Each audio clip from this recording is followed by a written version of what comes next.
Hello, hello. I'll be getting everything situated. We'll start shortly. I see Game.film there. And yo, Nina, how y'all doing? I guess I can click my camera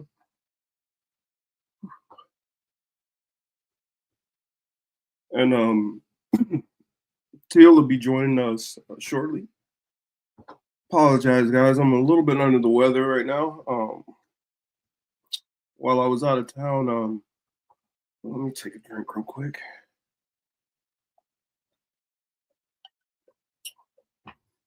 While I was out of town, I was around my little nephew, and he was under the weather. So I came home with a little bit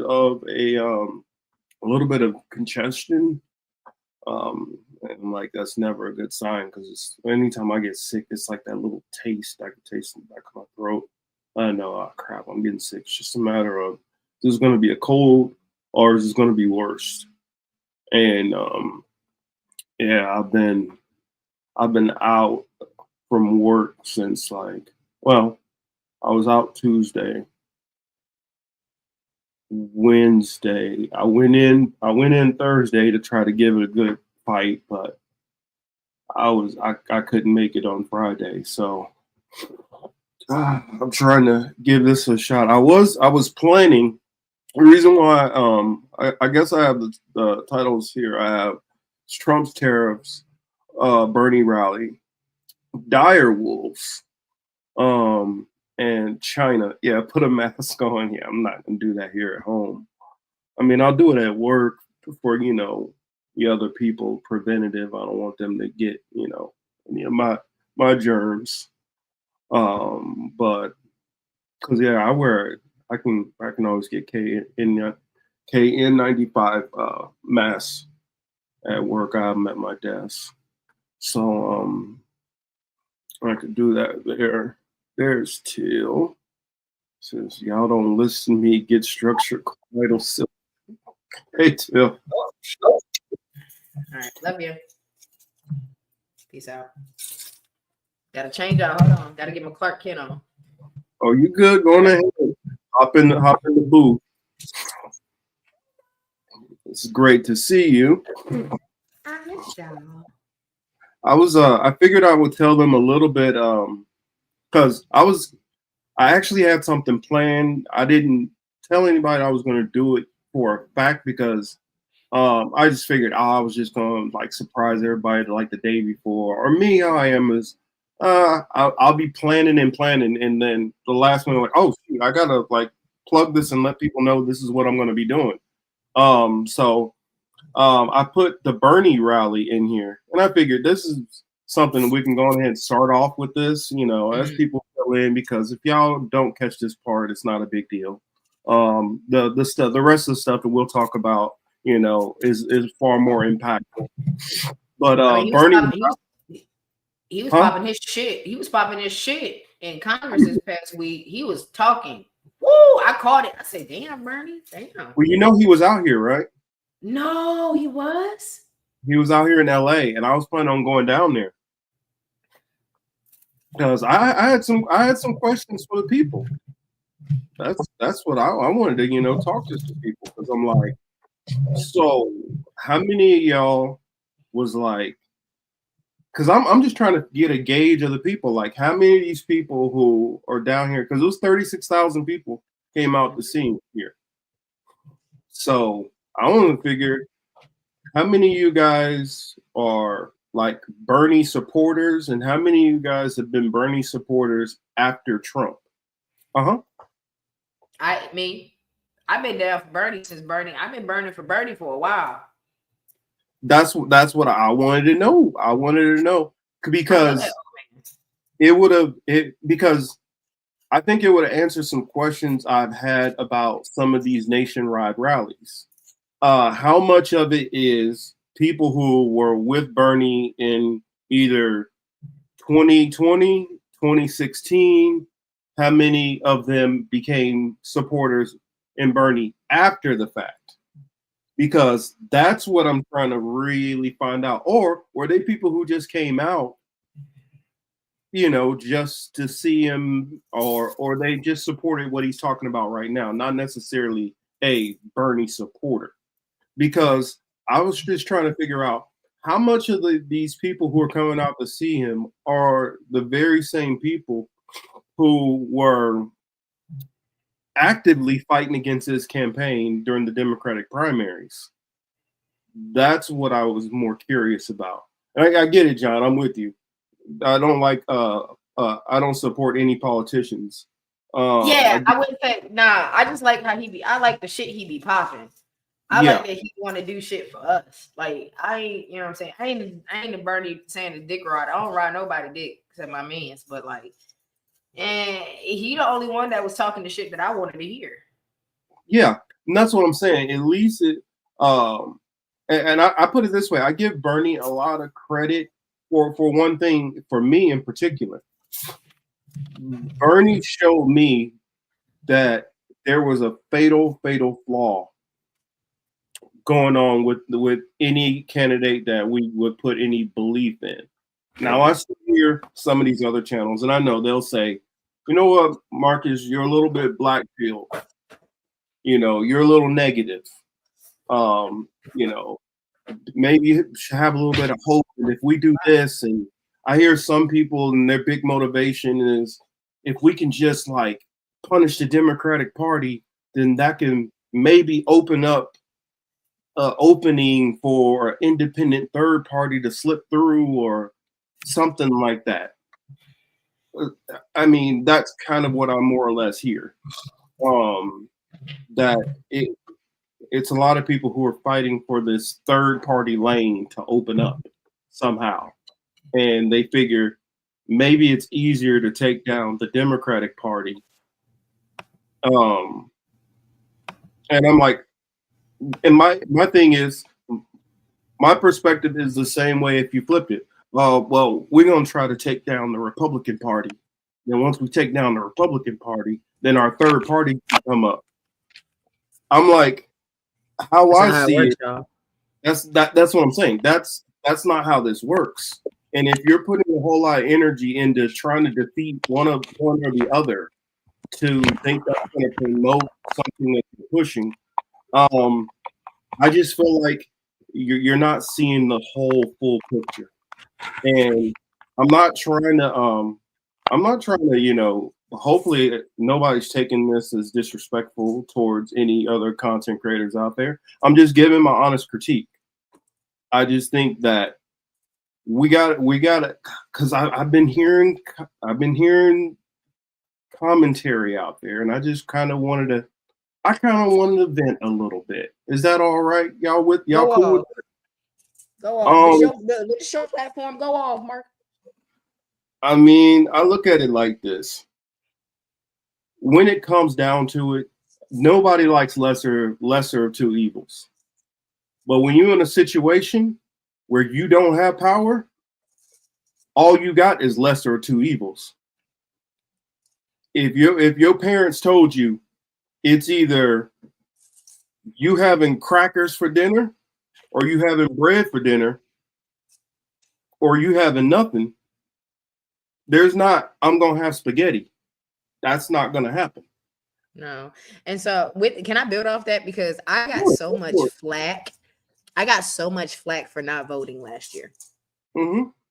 And I was like, well, I'm not choosing either party because they're both trash. The person I want to win, Bernie, ain't gonna win. So what's the fact? Like, what's the point of me wasting my time to go stand in a polling line, deal with all them wild ass MAGA people, deal with all them Kamala dick suckers, just to vote, and it's not gonna do shit. Mm-hmm. You know what I'm saying? And people be like, "That's not what you're supposed to do. You got right."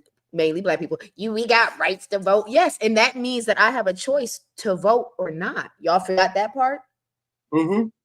That's an option too. See, Till, that's why I put you. That's why I put you into a different category, because I already know the extra logical steps down this road that I know you've taken in this thought process, which I don't feel some of these other content creators are doing. Because when you decide, I'm not fucking with this or that. You know, certain negative consequences are going to come. And you say, you know what? Y'all can't beat my ass. So what you gonna do? Yeah, either you said, I'm fine with it, or you said, there's not much I can do about this. But you thought about this process. What's kind of frustrated me is watching people who are pro MAGA and who are anti the MAGA stuff complaining about things that are happening when they steered people towards one or the other directions, or you told people to not do something. And so I'm coming at the people who were like, yeah, vote for Trump, but you're mad about certain things that might be happening. Then the people who are like, y'all shouldn't vote for the Democrats because of Gaza, and then complaining about stuff that Trump does also. You can't have it both ways. If you're gonna have this political argument and decide, you know what, I'm willing to punish this person, understand that certain things that you want are possibly going to be sacrificed also. If we playing at these high stake games, I just, you know what, since Yonina here, I'm gonna be real with him, Yonina. Go ahead. I am part of my faith is waiting on the prophecies to be fulfilled. And those prophecies that will be fulfilled, it requires for things to continue to go the direction they're going. And my faith has told me this is where it's going regardless. So I'm not going to sit here and live in the hopes and dreams world of thinking that we're going to build this utopia, this non-faith-based utopia, and we're just going to do it all on our own, and because we all got moxie. That's not where I'm at. I'm a man of faith. So, but you guys who are anti-faith, and you guys all believe you can do it by your own means and hands, and you got your demands for the government and this and that, okay, cool. But that's where I rock. So I've already reasoned with some of these things. That's the reason why I'm covering them. I'm not necessarily too broken up about all of the things that are happening necessarily, because these are things that I've been talking about that were going to come on this channel for years. And the people who do know, and actually, you don't have to just, oh, well, the people who know, if you want to go back and look through some of my old commentary, look at it. I've been talking about this stuff was going to come. I've been talking about how things were going to work. I've been talking about how we were heading towards World War III. I've been talking about how everybody's been all of a sudden awakened to how our government bends the knee to Israel and how it's so complicit to whatever the policies are of the Israeli government.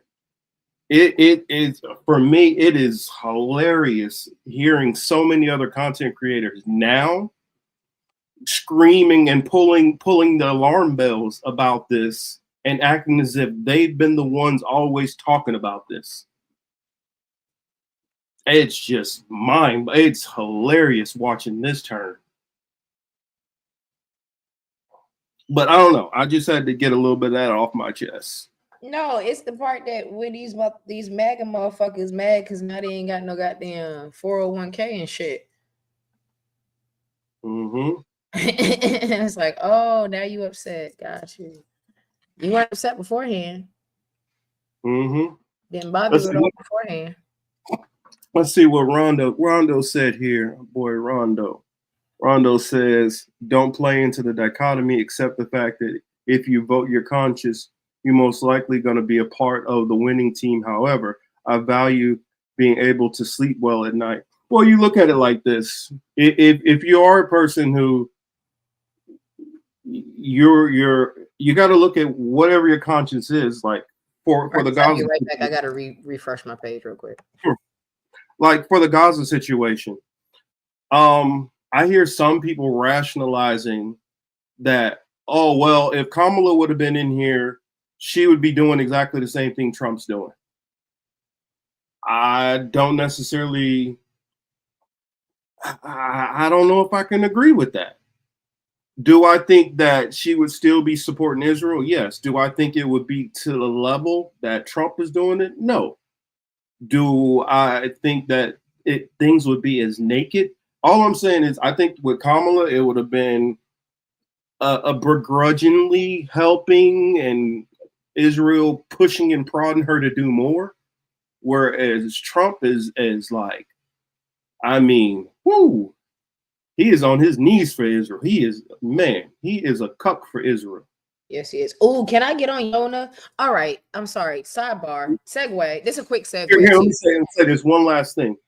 So, though people might have felt like they voted their conscience on Gaza, you can't be mad when Trump goes after these African American museums, when you have federal workers losing their jobs right and left. You can't be mad about possibly losing your Social Security. You can't be mad about all that because you chose that Gaza meant more to you than worrying about all these other things.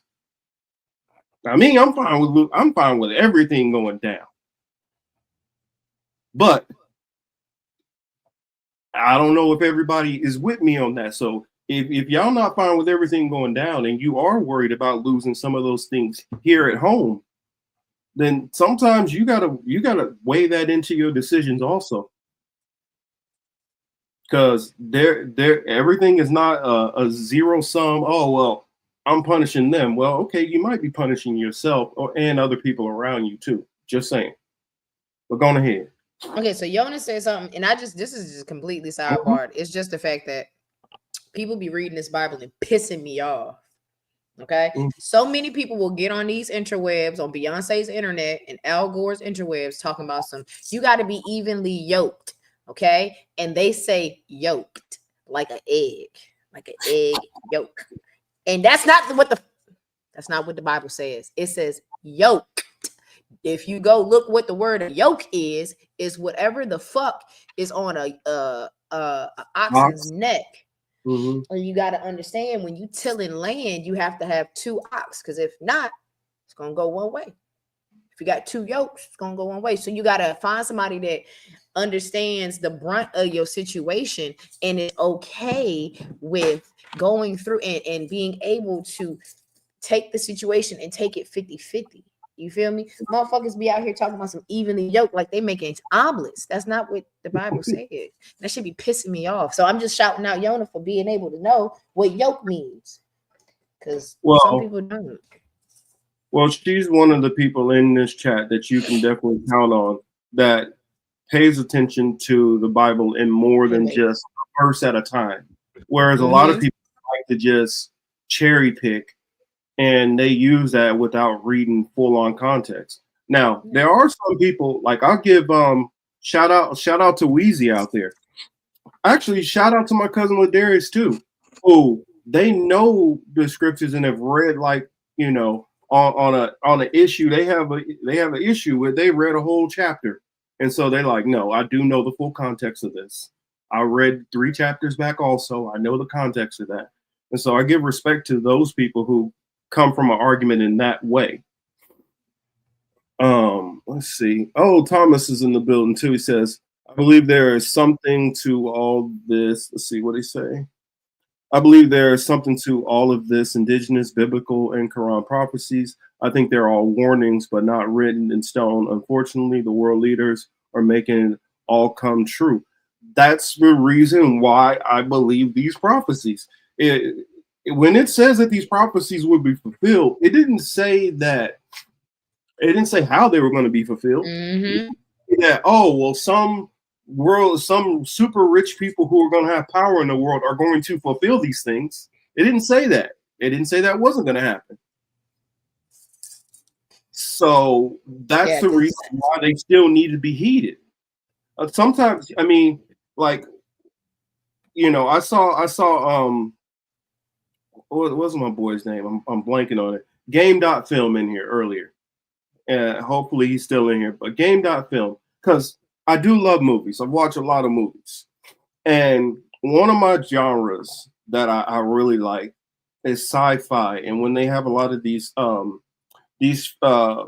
time travel movies, and what you find in a lot of these time travel movies, especially when they're going into some of these movies, is sometimes no matter what they do, they still end up going down this certain pathway. Like on this day, such and such is supposed to die. Well, they try to do all these other things, and they still end up dying. They just gets altered a little bit.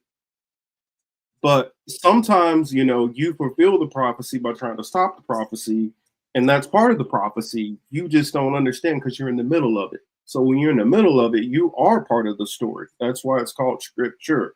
It's a script, and we're all playing our part within it. You sound like That's So Raven. I found that out. I found that out while we watching That's So Raven, because like Raven will get that. She'll get them, that and she'll get her vision, and then the rest of the episode is her trying to stop the vision, but it's the vision of her. The vision she got is what happens when she tried to stop it.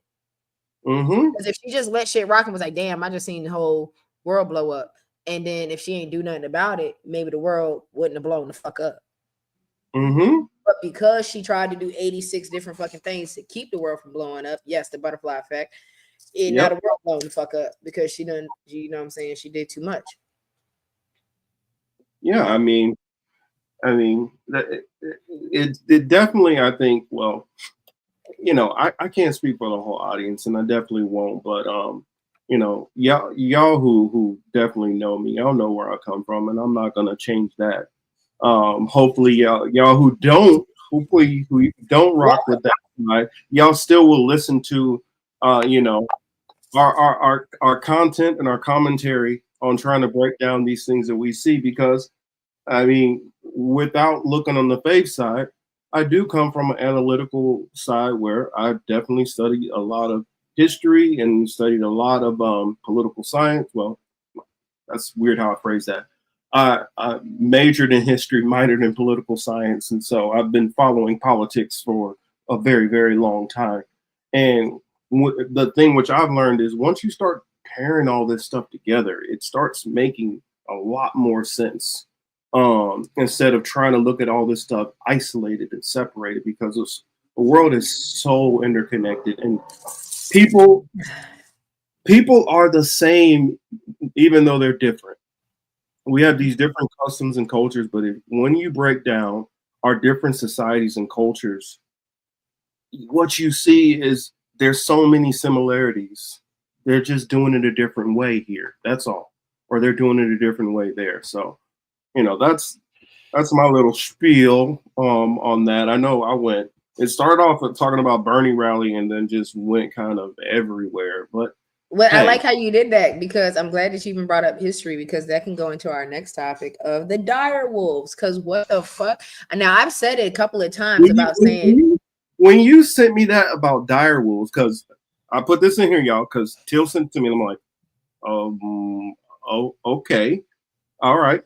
We're talking about direwolves. I love Game of Thrones, so okay, let's go. Yeah, yeah. You thought it was just gonna be Game of Thrones. Psych. Got your ass. Because I've been saying since a little bit before the elections on Blunt Force that we are definitely in a position where it's the Roman Empire all over, and I'm just waiting for us to collapse. Let's just throw that out there. I'm just waiting for our little Roman Empire to go kaput. And then these motherfuckers brought direwolves back. First off, my thing is anytime humans thought they could be God and not hear what God was saying when he said, I don't think these niggas need to be on earth. And then white people said, nah, we're going to bring that shit back. It never goes right. It don't go right. Look at Resident Evil. They brought that. It don't go right. But here they are bringing back wolves that God smited 10,000 years ago. And they named these niggas what? Romulus and Remus. No, they didn't name the first. They named the fucking dogs Romulus, Remus, and Khaleesi. No, they did. Yes, the fuck they did. So if they kill everybody, that's going to be the fall of the Roman Empire because them niggas created the Roman Empire. If you know your history. Wow. Let me see if I can do that article talking to everybody. Because so yes, talking about because I saw. I'm not sure if I read the same one which you're referring to, but I saw, what was it, People magazine, the one that I read. I put Direwire. What the hell? Direwire. I think I threw it in the Twitters. Tweeters. That's not Twitter. Yeah. It's X. Whatever. And yeah, Kat, I've heard a couple of different things in reference to like their genetic makeup, but it's the fact that they just can't leave well enough alone because I don't give a fuck what you say. As if they which one I got Time Magazine, ABC, The Guardian. I read off of Time Magazine. I like Time and New York Post. I'll open that one. They talk about bringing back the woolly mammoth and the saber-toothed tiger too. I don't give a damn if that bitch is half Bengal tiger. Why are y'all touching shit that ain't got nothing to do with y'all? I don't give a damn if that bitch 75% elephant. Why are you messing with mammoths? Like, bitch, for all that, bring my mama back. Shit, I got a list of motherfuckers. Y'all bring Michael Jackson back. Prince, Whitney Houston. I got a list of other things besides a dire wolf, mammoths, and saber-toothed tigers. And I think that gets a little scary. Yep, you're right. Wow. Romulus and Remus are doing what puppies do. Wow. Chasing, tussling, nippling, but there's something very unpuppy-like about the snowy white 6 months old. Their size, for starters. At their young age, they already measure 4 foot long, tip to scale at 80 pounds, and they could grow to 6 foot and 150 pounds. Then there's their behavior. The angelic exuberance puppies exhibit in the presence of humans, trotting up their bellies, trotting up for hugs, belly rubs, kisses, and is completely absent. They keep their distance, retreating if a person approaches. Even one of the handlers who raised them from birth can get only so close before Romulus and Remus flinch and retreat. This isn't domestic canine behavior. This is wild lupine behavior. The pups are wolves. Not only that, they are dire wolves, which mean they have a cause to be lonely. I think now that's somebody projection a little bit onto them. But is that one of them? Yeah. Yeah, this is Remus. Wow. That's a 5-month-old puppy. What? So y'all think y'all better than God now? Y'all was like, you know what? He made a bad decision by getting rid of these. We should bring them back. What? I'm worried that these fools gonna try to bring back a saber-toothed tiger also. They are. They're in the works. This genetic company is trying to bring back woolly mammoths, bro. Woolly mammoths. You ain't lying. And their sister, 2-month-old Khaleesi.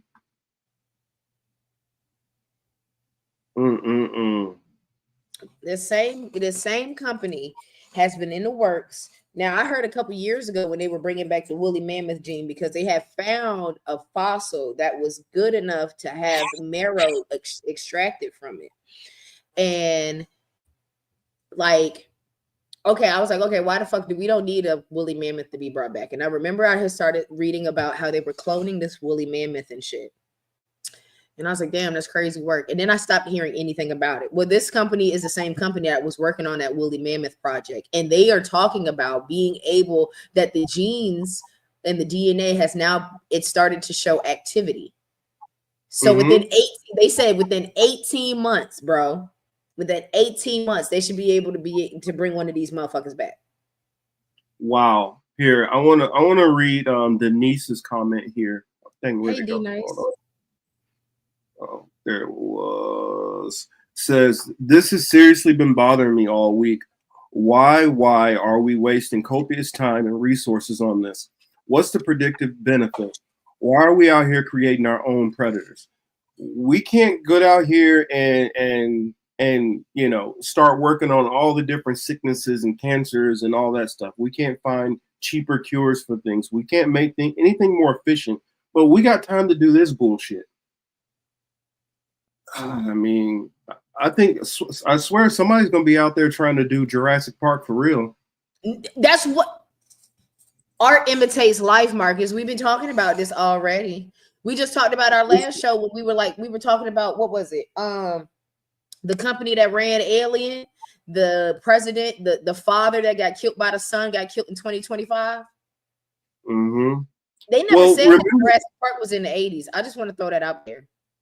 Well, remember, I'm trying to remember, what was it? Why am I blanking on it right now? Oh, what's his name? Philip K. Dick, the one who wrote like a lot of these old sci-fi movies. I mean, wrote the novels to them that they end up turning into movies. This is the reason he's like, I'm not writing any more stuff because everything I write, these fucking idiots try to turn it into real life. Mm-hmm. And it's like, no, we don't need to do this for real. Nah, we should. That was a good book. I think we should try it. What? Why? I don't blame him. Game of Thrones should have never wrote that motherfucking book now. I mean, I just watched this movie not too long ago. I was watching this. I didn't even know because I watched what was it? Keanu Reeves movie called Replicas. I'd never heard of it. So I went and watched it and I was like, I hope they don't really do this. I really hope they don't. Well, Nina, you talking about Wayland Corp. I wouldn't be surprised Rondo, you might be onto something. I would not be surprised. Because he do act like something. He does.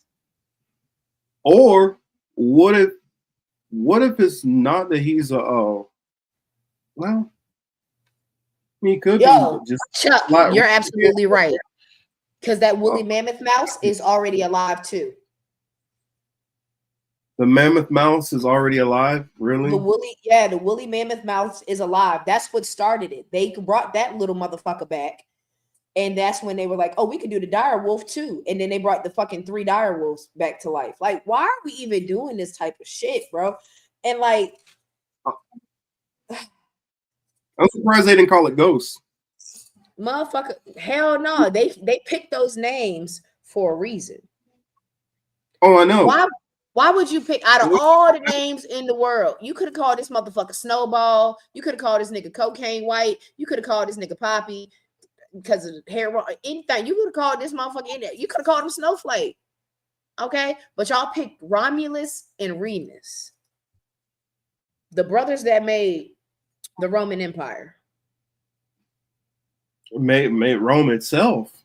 Made Rome. They created Rome. Mm-hmm. Romulus and Remus. Why? If y'all don't call that motherfucking Abe Lincoln. Yeah, if y'all don't know the story of Romulus and Remus were said to be brothers who were born in the mountains, raised by a wolf. And these were supposed to be the first 2 people in Rome. Now, I don't necessarily believe the story, but I think that I can go into deeper who I really believe Romulus and Remus were. I believe they changed their names to Romulus and Remus, and they came up with this story about them being raised by a wolf and all that stuff. I believe that they actually moved from somewhere south of the Mediterranean into the Med, and they moved into that small area. But nonetheless, that's not very important right now. The whole point of symbolically what they represent, and what that's supposed to signify if they were to. I mean, it's all if you think symbology has any kind of meaning or point. If not, then no biggie. Shit, me. I am big on using. I'm very big on articulating my words and using the proper words for proper situations. You called these two direwolves that for a reason, because just like Romulus and Remus started the Roman Empire, y'all are starting a gene pool of something. I don't know why or what you're doing over there, but like, unless y'all motherfuckers was in Rome when y'all did these shits, why would you call them that? I don't like. There's no real reason.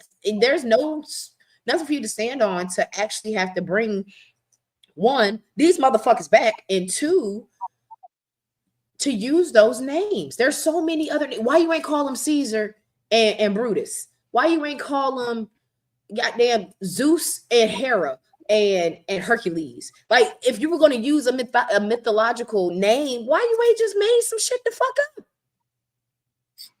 I'd rather them not use any of the so-called gods. You know that, but that's what I'm saying.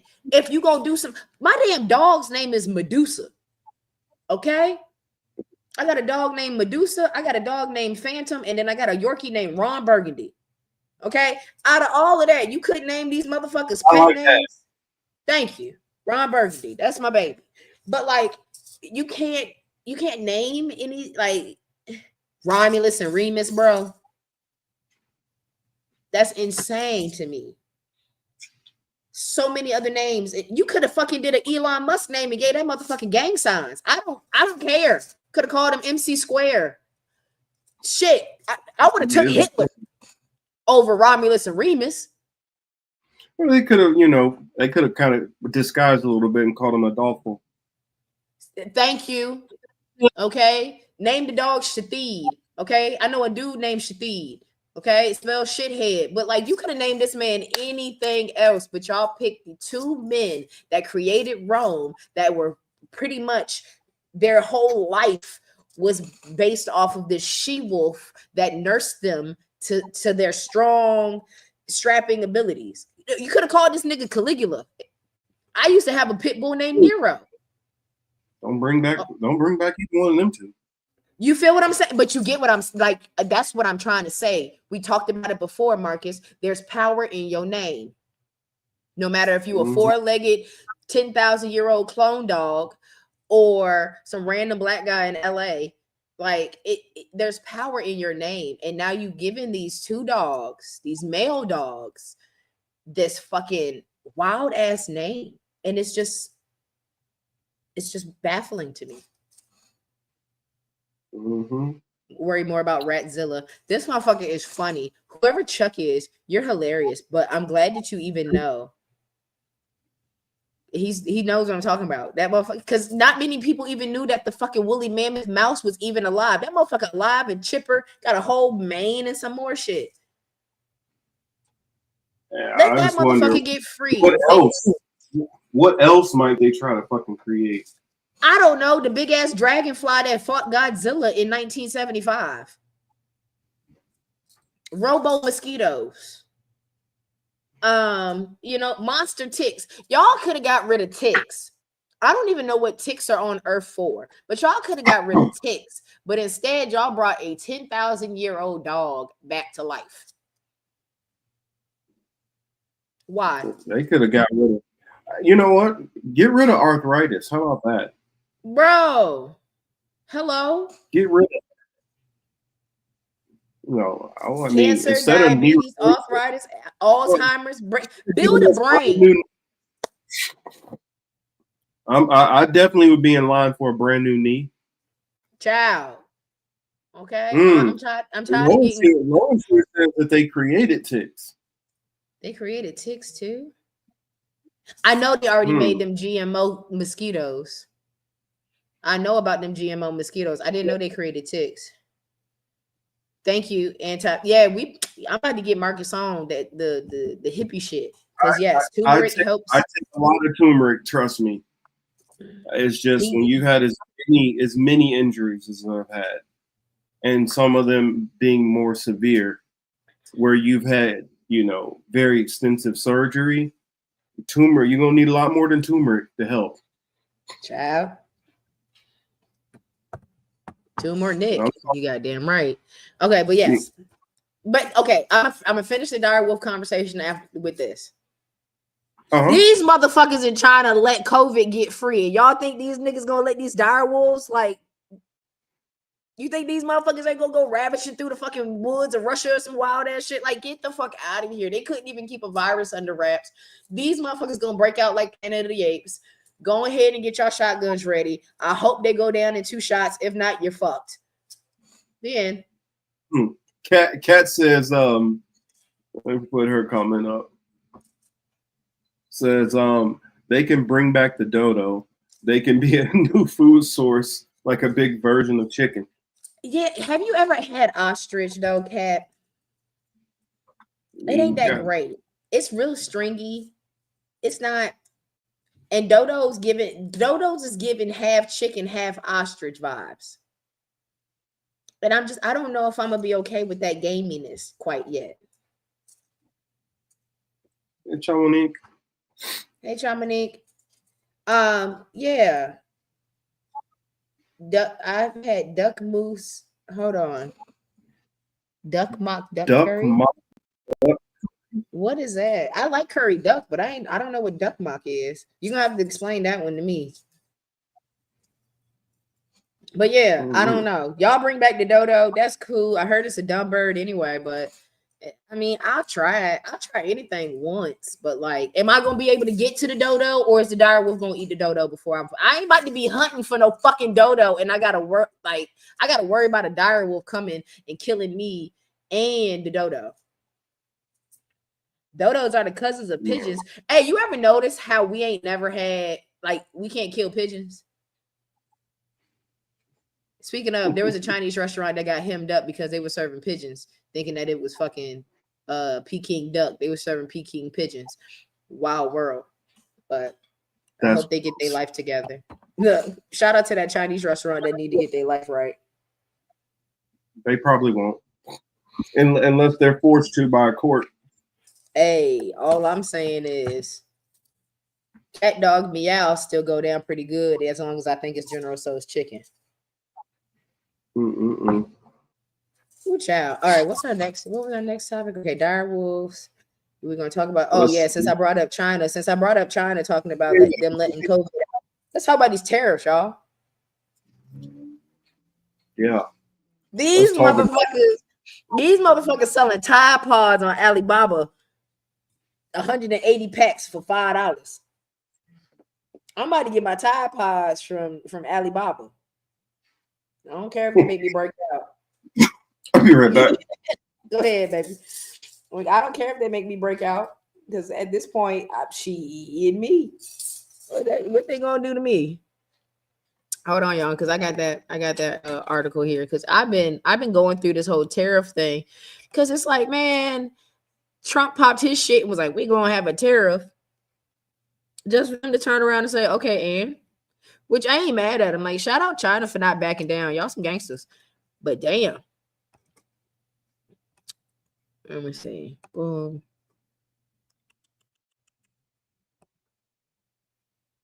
Let's do this one. Boom. All right, y'all. So, China on Wednesday announced an additional 50% retaliatory tariff on all U.S. imports, bringing the total tariff level to 84%. All because Trump was out here popping his shit, and he said, we're going to do 104% tax on all they shit they bringing in. Do y'all really think China give a fuck about any of that? They don't. So with that being said, stock markets in Europe opened Wednesday with a sharp downturn. So he done fucked up y'all money that's been in the daggone and NASDAQ. So if you got fucking stocks, just hold out. That's my stock advice for the week. Hold out. But a whole bunch of stuff is going down with these tariffs, as far as like your cars, car parts, other things that we get just being brought into the country. But I just really like the fact that China was on some like, man, we don't give a damn. Y'all gonna need us before we need y'all. And what? Hold on, let me see. This is what I'm actually looking for. Let me China.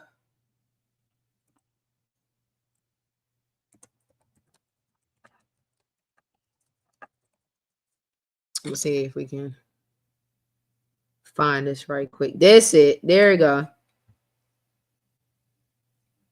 So I don't know if y'all have seen this, but China made a video talking shit about us, saying, "Oh, so y'all gonna make America great again?" And this is what they feel like our sweatshops are going to look like. But I tell y'all, China is funny, y'all. China first off said, y'all need them Tide Pods. We got you. We got you on them Tide Pods. Don't even sweat it. You feel me? $20, 20 Tide Pods, $1. Get it off Alibaba. But then they had the audacity to come and make this video about us being fat and not being able to. And it Are you gonna play the video? Are you gonna play the video? I'm looking for it. I want the video because that's what I really want because it's fucking hilarious. Oh, there it is. You saw it? Yeah, I just saw it a second ago. I don't know where you went with it. I just saw where it went. They're not. The guy where you see. Let me see if it's on YouTube. Not YouTuber. All right, chill out. Y'all see what I be watching? I be watching Flapjack. Don't judge me. I be watching Flapjack videos. What's up, Warren? Good to see you. By the way, go to How to Make Everything. That's how you learn how to make everything. Humanity has a few distinct physical attributes that put us ahead of other animals. One of them. I'll take it off the screen and find it. Thank you. Mm-hmm. But yes, when I saw that video, I was like, "Oh wow!" And China said that they plan on they said they plan on pressing this to the end. They're not about to back off. And what cracks me up about this is you're going against somebody who don't have to worry about public opinion. That makes no sense when keeping your party in power,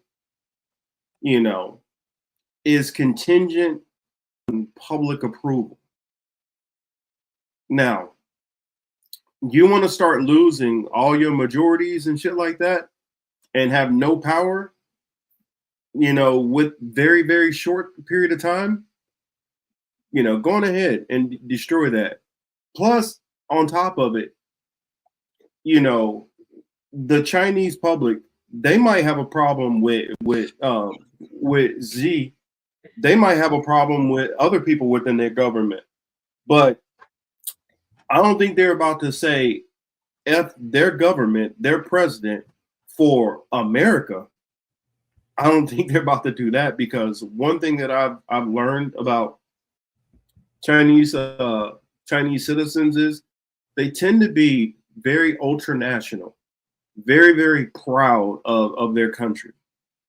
And so, it's kind of one of those things where like you and your brother or sister, always fight back and forth and y'all don't always get along, but you're not about to let nobody else lay a hand on them.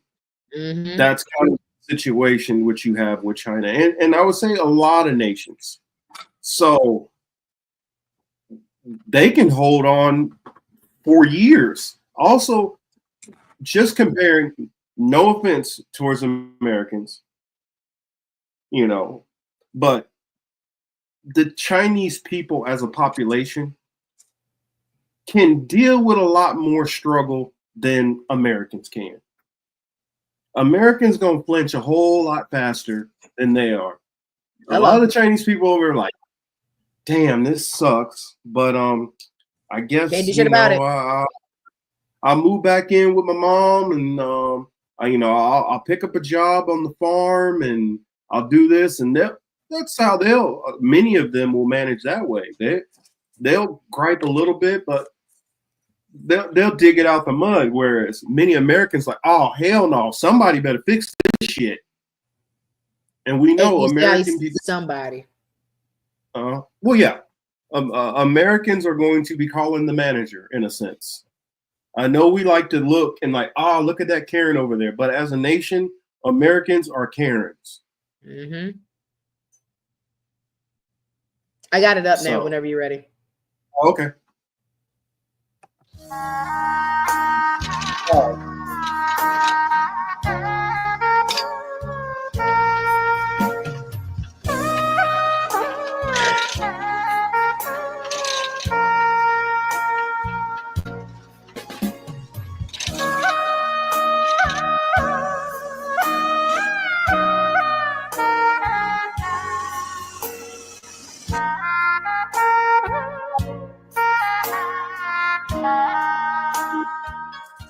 It's really the fact that they got like, hey, chill out. We don't care about none of that. It's really the fact that they got the Chinese restaurant music in the background. That's the part that got me every time. Like as I'm listening to it, I'm like, damn, I feel like I'm at the Peking buffet, about to give me some General Tso's chicken and some orange chicken on my plate. Being a true American, going to go get my plate at the buffet, watching the sweatshop video. Yeah, but I mean, ma'am, actually, Yona, I'm gonna be at the pearly gates asking to speak to Peter because I have a feeling that Peter is running HR. So I know my name might or might not be on that list to get in. So I need to talk to the manager immediately. You're absolutely right. I will get to Heaven's Gates and ask to speak to Peter. Can I talk to Peter, please? No, Paul. I don't want to talk to you. I want to talk to Peter. Well, you think he's gonna be like this when you come in, sitting at a desk, like dead ass? What? Exactly. You know, T at the front. She's trying to talk to you. Exactly. It's Peter come out. He's like, T, now you already know what time we on. I told you before you got up here what we was doing. I get that, Peter, but look, I got $50. Put me on the list. I got 50 angel bucks. I just got it from that dude back there. I got 50 angel He's gonna bucks. be like, put my name. Michael. No, Michael, handle that. Exactly. Hey, isn't Gabriel on? Is Gabriel on security duty today? Get her out of here, bro. Get her out of here. Keep it up. I'm gonna get a Zazel on your ass. All right now. Yes, I need to talk to your manager. They're gonna get on me because and before we get off the show today, I just want to let everybody know that I'm airing my comedy, my little comedy shit up here today. And y'all are gonna be offended. Because I'm offended. You can air it on here too. Yeah, I'm offensive. We can close out with it because it's an 8-minute set. But just understand that when I go to heaven, God might come out the back on my ass because I done talked about his child. I talked about his child. I talked about Jesus on my set, and he gonna be like, "Remember when you said that shit about JC and you think you finna get in here? It was jokes. It was jokes, God. I was just telling he's and ha-has. That's all. You made me, so you gotta have a sense of humor too, right? Ha-ha." I might even I can cut it and make it into a separate little segment too. That way, man. We have a clean room assembly here, but instead of iPhones, we're making angioplasty catheters. Jesus Christ, stuff that goes up people's hoo-has and stuff. Well, that's not the only thing they making that stick up people's. Never mind. Yeah, bro, that's just terrible. But yeah. I just this whole tariff talk and then how China's popping their shit so hard and how like they were like, come get your Tide Pods from Alibaba, bitch. Come get your wig. They were even talking about the fact that Chanel bags, the company Chanel pays them $30 to make a Chanel bag and turns around and inflates it for Americans to buy. And China's like, we literally they're not knockoffs, bitch. We make real Chanel bags. We just make them for a dime, dime to the dollar. That's all. So come get your Chanel bags from Alibaba, bitch. It's the truth. It's real. It's just $35. You can't tell the difference because you're too poor to know the difference in the first place. Not to mention, we made that. Louis Vuitton, Chanel, the Birkin bags. A Birkin bag goes for $10,000 and it's made in China. And they make them bitches for $20. $20. Ooh, that's good one, Warren. Isn't that insane? Woo! I wish we need to get a soundboard. I'm gonna invest in that for our show because I needed to hit the clap button on that one. Like, you motherfucking right. All we do is cause trouble and excuses. We are the only country that will throw a rock missile and then hide our hand. Right. And then want to be victims. But oh my God. Donald Trump hands. What are we gonna do? You just blew up a whole country. What are we gonna do? Now I will say that something crazy happened. Did you hear about how Panama? Hold on, my dogs are acting crazy. Give me a second. You about to see me cuss my dogs out like a black mom. What the fuck are y'all doing? Stop. Sit your ass down. All right, we're back. Definitely a black woman. So anyway, Panama and Trump got some shit going on. Yeah, before you go into Panama and Trump, I just want to ask you one question on the tariffs, and it might be a long-winded question. So everybody in the chat, remind her of the Trump and Panama.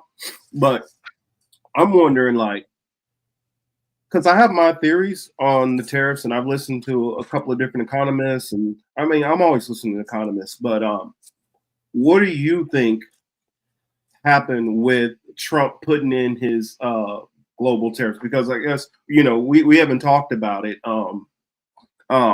since, but you know, it's already like, you know, he's already like kind of made an about face on it and everything. So I was wondering, what do you think his intentions are here?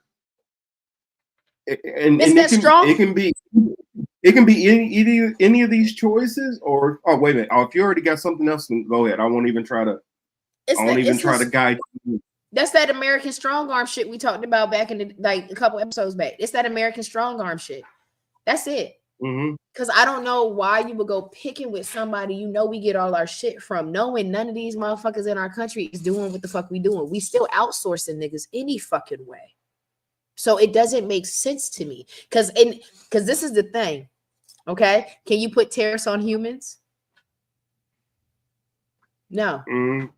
No, you can't put a tariff. You can't put a tariff on a human, right? So if we stop getting iPhones, we stop getting our iPhones from China. Okay. Cool. But what if we get the Chinese people to come here to make the iPhone? Can't put tariffs on human. You can't put tariffs on a human body. I'm looking at the long game of this. That though is iPhone is still an American company, so technically you're still harming an American company. But what if we make it at home? Because now you got Elon getting the Indians and the Asians over here to do the job. Not to mention they already here. But even that, like, see, even if you do have the ones who are on the H-1B1 visas, you still have to pay the insurance and all that, and have to pay at least over, you know, you might not be paying the wage which you would be paying an American who was qualified at that level, but you're still paying more than you would be paying in any of those other countries. And then the insurance that you have to take out on each employee is more expensive. But you really have to cut that. You're gonna have to either the product is gonna have to, the price of the product is gonna have to go sky high, or the product's gonna have to go sky high. Period. Okay, because check me even out. if you find some way to, like, I don't know, do it with machines instead of, you know, minimal human contact without paying all these people. Sit your ass down. Mama spoke. I mean, I because this is the one thing which, well, I get what Trump is trying to do. I just don't think it's well thought out. And I'll explain, because what I believe Trump is trying to do, and the reason why I don't feel it's well thought out, is because what America did before with trying to, you know, do all this, hey, we'll build here and do this and do that, and trying to work real stuff. What they did in that time period was they made everybody feel like, okay, America is the best place to deal with and work with and go through that way.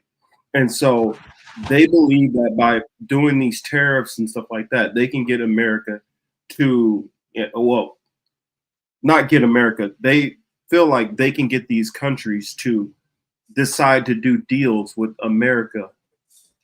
I believe that if you would try to set up some kind of new partnership, Pan-Pacific partnership, or whatever you want to call it, whatever new partnership and new trade deals you wanted to set up. If you would have started out that way, and then at the negotiation table, then played hardball, you could have got something very favorable. But when you start off with a middle finger to the whole entire world, like, fuck you, and I'm gonna try to hurt you and screw you, and I don't like you. Hey, let's do a deal. That doesn't work. And it's an idiotic way of doing business. And I realize somebody like Trump has been able to do business that way. Because when most of your money you're working through is money laundered, you're kind of playing with the bank's money. You're playing with the house's money. So you can afford to not be a good businessman. You can afford to not be very smart. You screw up because you're being propped up with with money that's being laundered, and they need to launder this money somehow. They don't care if some idiot is there who is getting gold toilets. As long as they can get their money laundered, that's all that they care about. Now, if he was having to do this in a legit manner, Trump would be, probably driving a cab on Fifth Avenue instead of living on Fifth Avenue. Okay, now my point. Now this is my point because my degree is in business. So let me tell you how Trump is running this. So if you know about how Trump went bankrupt however many times, but there was this one particular part that I did a school report on when he had gotten some work done by these contractors that never paid them contractors out.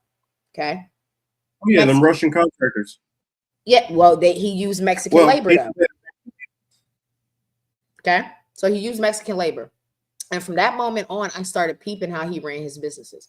And he's running our country the same way he's running these businesses. So when I said, granted, I saw my girl Denise had brought up that they're doing exempts on electronics. I was just using that as a small example, just on the fact that him and Elon are like, hand in hand. So we'll just go and say Toyota. I'll use Toyota in car parts because my brother's going to be directly affected by these tariffs. So check me out. This is what happens. So he puts the tariffs in place. Bing, that's already happened. Okay. Then what is the end goal? Like I said, the Asians and Indians they're already been brought into the country because they've been here and they are not the ones that are getting deported. Okay. I just want to keep that in fucking mind. Unless they talk too much, they don't get deported. Who is he deporting? He's deporting Afghanis, Africans, if they skin a little too dark and they didn't major in technology. Okay. Those are the ones they're deporting. So if y'all have noticed anything about Bill Gates and the farmland, most of the farmland that's been bought next to military bases have been bought by Chinese companies. All right. Keep that in mind. So the Asians and the Indians are already here. Their visas will never expire because they're okay with being complacent and compliant with a lot of shit that's going on anyway. Then, thus, they can pay them whatever the fuck they want to pay them because in a perfect Asian community, they keep their money at home. They will live 5, 6 in a room just like Hispanics, but they will work in these tech industries because that's what they do. So I'm watching this man formulate a plan in which he can put these tariffs on, have people now get in-house. Now we're going to talk about the American part of it because we're talking about Toyota. The parts may be expensive, but we can have the people now here make the parts cheap and in-house. Then all the people that your uncle, your cousin, all the people that look like me, you know what I'm saying, Billy Joe Bob, and the one that got the snuff in his lip, these motherfuckers are now about to get laid off and fired. They about to get laid off. It's good to say that. They're going to get laid off. And then they can do what? Bring in cheaper labor, pay them whatever the fuck they want to pay them because they already have an establishment at the crib where they are, in a sense, putting all their money in one pot so that they can make it in this country. And once they can once those particular groups can make enough money to sustain themselves, they know how to move that money to get what it is they need. They are the last ones to fucking pick up an issue and say something. If you ever worked in multicultural environments, they don't speak up. They only care about their own kind. The ones that get mouthy look like us, and they can continue to get whatever cheap labor they want out of these people based off these visas, because at the end of the day, that's holding that over their heads is the visa. They are not trying to lose that visa. So I can pay you whatever the fuck I want to pay you. You can get whatever fucking shitty insurance I feel like giving you. Because at the end of the day, I can snatch your fucking visa away. So if I tell you I want you to come in and I want you to make 60 fucking mufflers, you're going to do that. You're going to make your quota because you don't want to get fired like Billy Bob did last week because he was underperforming. They always overperform. So I'm watching these tariffs get into play and I'm thinking of the longer game. That's why I was saying, now you got to think of the longer game on this. They've already put in place before he got into office. The Democrats allowed us, Lord Jesus, now it sounds like, The Democrats allowed all these people to come into our country in the first place. Not to sound like conservative, because I'm not, but we've allowed all these people to come in and sit pretty and sit quiet. Then Trump got in and said, if I can notice you out the crowd, you gotta go. Well, who gonna put their head down? They're gonna put their head down. So now, am I frozen? Oh, yeah, you are frozen. Sons of bitches. All right, I'm gonna finish this and then we'll keep going. So now you have, because I typically am the one who freezes. We're back. So now you have this game of checkers. Yes, they are definitely eating the checker pieces off of the checkerboard, but now you have this game of how can I get the most work with the less money? That's it. It's really that's that in-house, that's that slave master mentality. He gonna run our country like a plantation. And then the American people are going to die off because we're not going to be able to afford the things that have the tariff on it in the first fucking place. It's a long game of survival of the fittest. He's definitely showing y'all where we're at. And we're going to get outbeat. We really are. Because at the end of the day, we didn't pick, I ain't trying to be funny, we didn't pick the right fucking majors. We didn't pick the right trades. We really didn't. There's 440,000 electrician jobs open right now. Who y'all think gonna get them jobs? Not your cousin. I promise you that. Your cousin not gonna get that job. They need 160,000 plumbers right now, if I'm not mistaken. No, remember, we too busy talking to management to go get that trade to go play in pool. There's so many things that are also going to be affected, and it's all got to deal with the working class. He kept talking to them. Remember, he kept talking to that working class. He won't talking to us. Y'all thought he was talking to us. He won't talking to us. He was talking to the Asians. He was talking to the Indians. He was talking to the motherfuckers that know how to keep their money inside. Chinatown don't spend money at the soul food restaurant. They take that shit right the fuck back home and get the nickel and diamond until they get on moving on up like the Jeffersons. And then their next generation is going to be the owner of the tech companies. And he don't got to pay no. And it all stemmed from me knowing that Trump never paid that one contracting company of Mexicans. What did he do? He deported their asses. No, that's not one. It's multiple. It's multiple. He did that with. Exactly. You get what I'm saying? But when you fucking spoke up about it, what happened? Them niggas became obsolete. You can't even find them motherfuckers no more. Out of here. 86 them motherfuckers out the US. Because when I first heard negative, because I used to like have books on Trump as far as him as a businessman. And so I used to think, oh, maybe he was this smart businessman when I was younger. Wow. Yeah, I'm sorry about that. But you're all right. But so because they used to put out all these books, Art of the Deal, and I can't even remember the books that I had, but I had like 3 of them, and I remember like reading about how him first getting into the real estate market and all that different stuff like that. And then I remember one of the news stories where Trump was being sued by some Russian contractors. And that was the first time I heard about it. but it started becoming a current, a constant thing of him being sued by him not paying contractors. And he was always in court for defrauding contractors. And what would happen is, since he had more money than them, they would go to court and they would fight and fight and fight until they eventually just gave up because he wasn't going to pay them. And he would exhaust their money in court, and his lawyers would keep putting up continuances and extensions and stuff like that until the case would end up getting dropped. Mm-hmm. And so it showed that he would rather pay more money in court to not pay these contractors. Yep. He'd rather pay more money to play the long game until your money runs out. Mm-hmm. Because once your money run out, you ain't got shit to talk about. I've heard for a long time, and I heard this probably, I want to say, I heard an economist say this about maybe, I want to say 15 years ago, maybe more, that American workers, no, it wasn't economists at what is it, the World Economic Forum years ago. And he was saying American workers, they need to be brought down to the level of where the rest of the world's workforce is at. And until that balance comes down, American workers, because their pay is way too high, their pay needs to come down.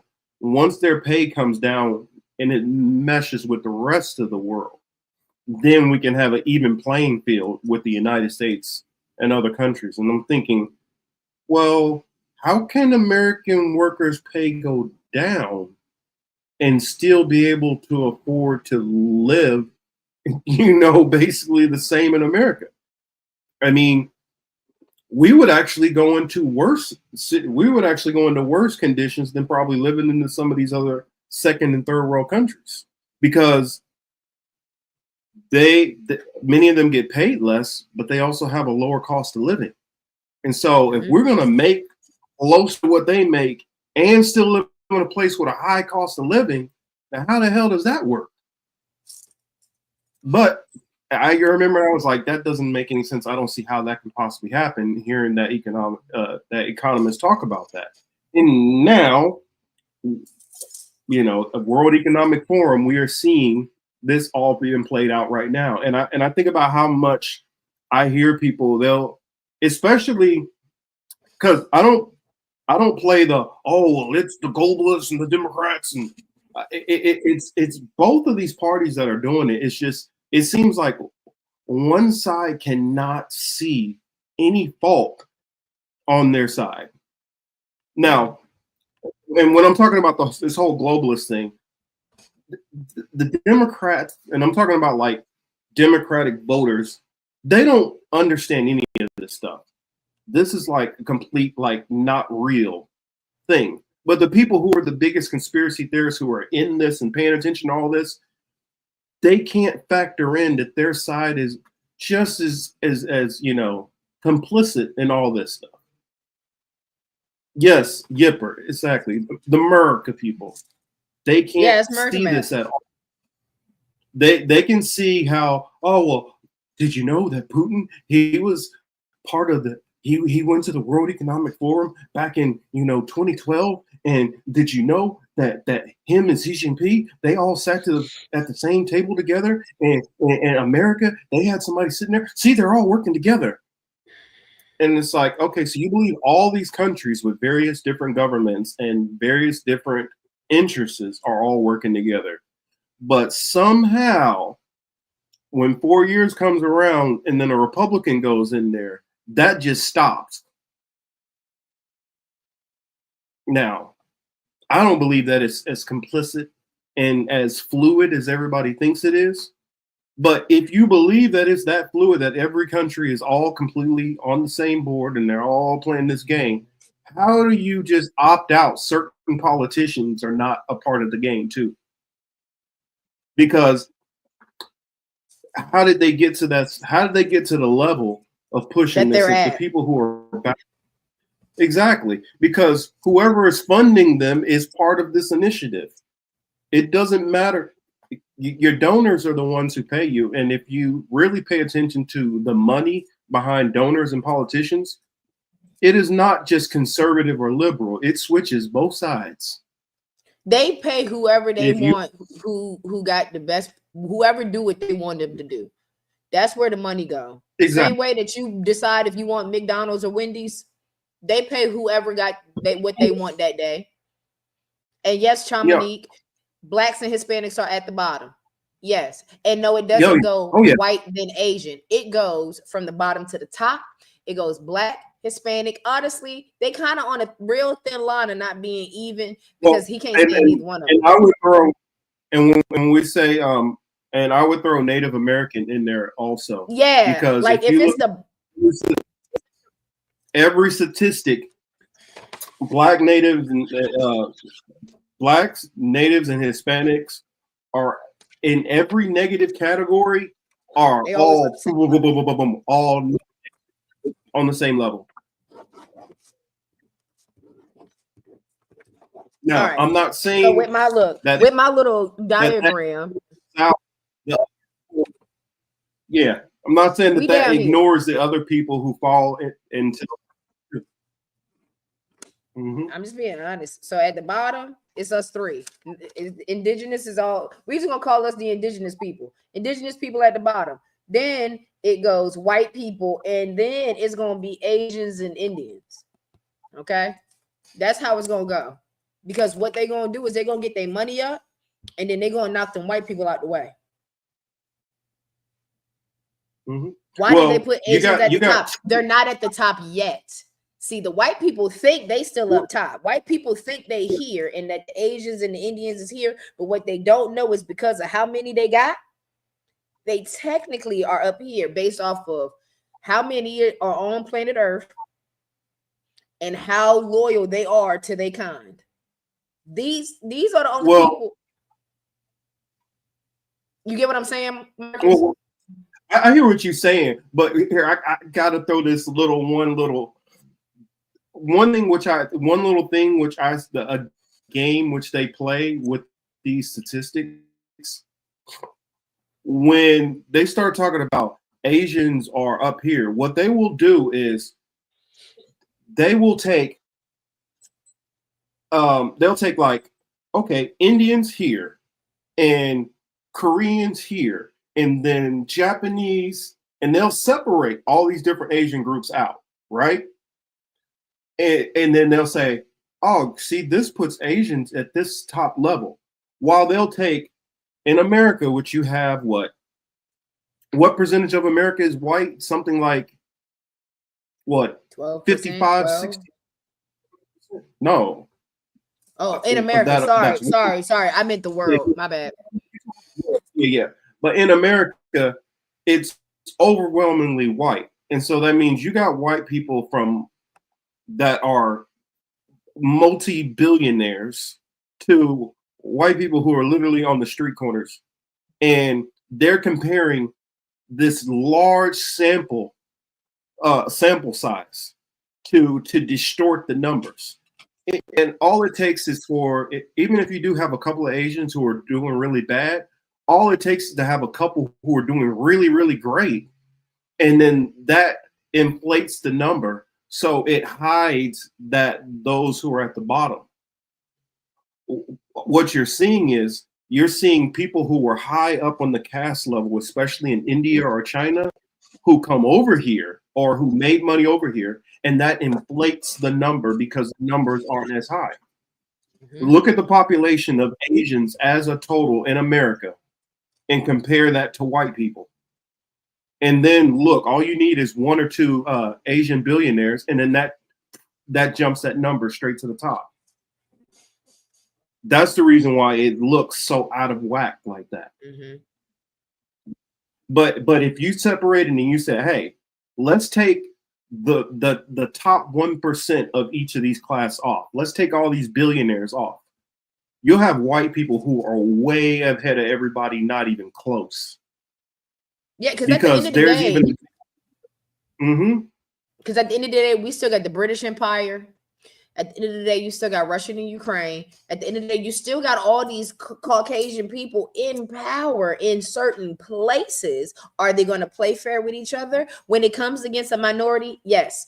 At the end of the day, yes. So Marcus is on point. He's on point. I just wanted to get to Chamonique's comment before he gets lost in the sauce. Will the whites turn on the Asians? Eventually. But will they win? No.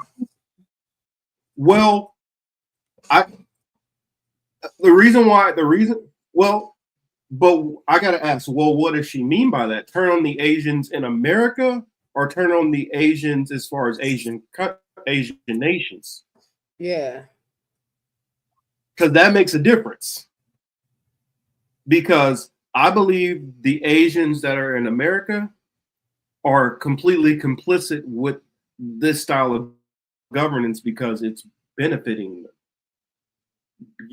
I'm telling you, like most of these that we're talking about the Asians in America. A lot of those ones who are wealthy, in America, no, they're not going to turn against the ones in America because many of them are playing. They're doing what they need to do.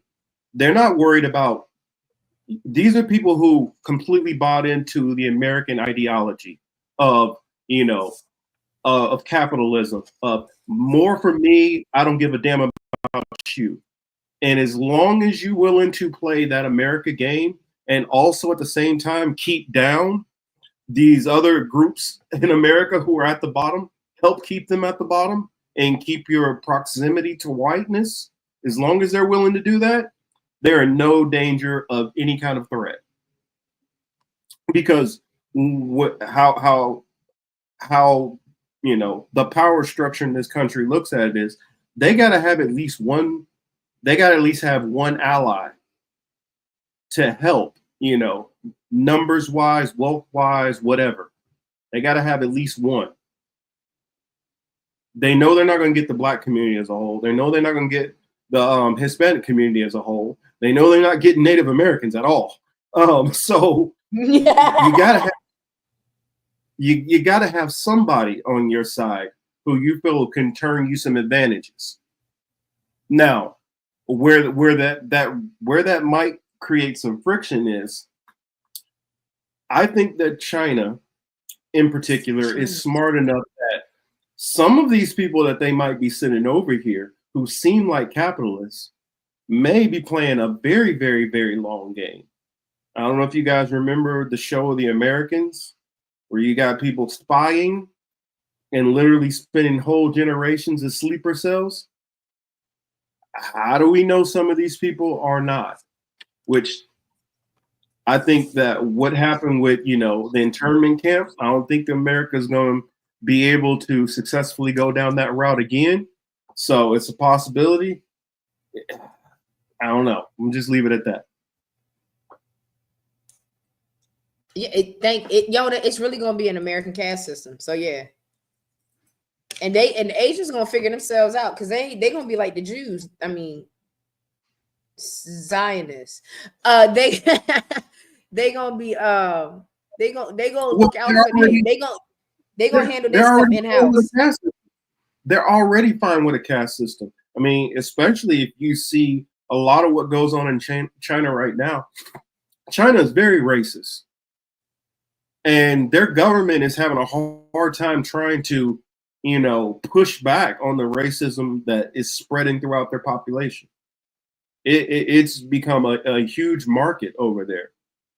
So and that's starting to become a problem with some of their arrangements that they're doing in Africa, because they set up these projects. They're like, yeah, we'll send over 10,000 Chinese workers. Well, out of that 10,000, they sent it over 2,000 of them are racist and start getting them in problems over there and messing with the business deals. Mm-hmm. And so they got to deal with their problem over there with their racism, because that racism is starting to mess up, big deals they're having that are involved with BRICS and stuff. So they got so that whole caste system and being fine with America's racism is not a problem for a lot of these different Asian groups. Yeah. And they I'll just say made a. China.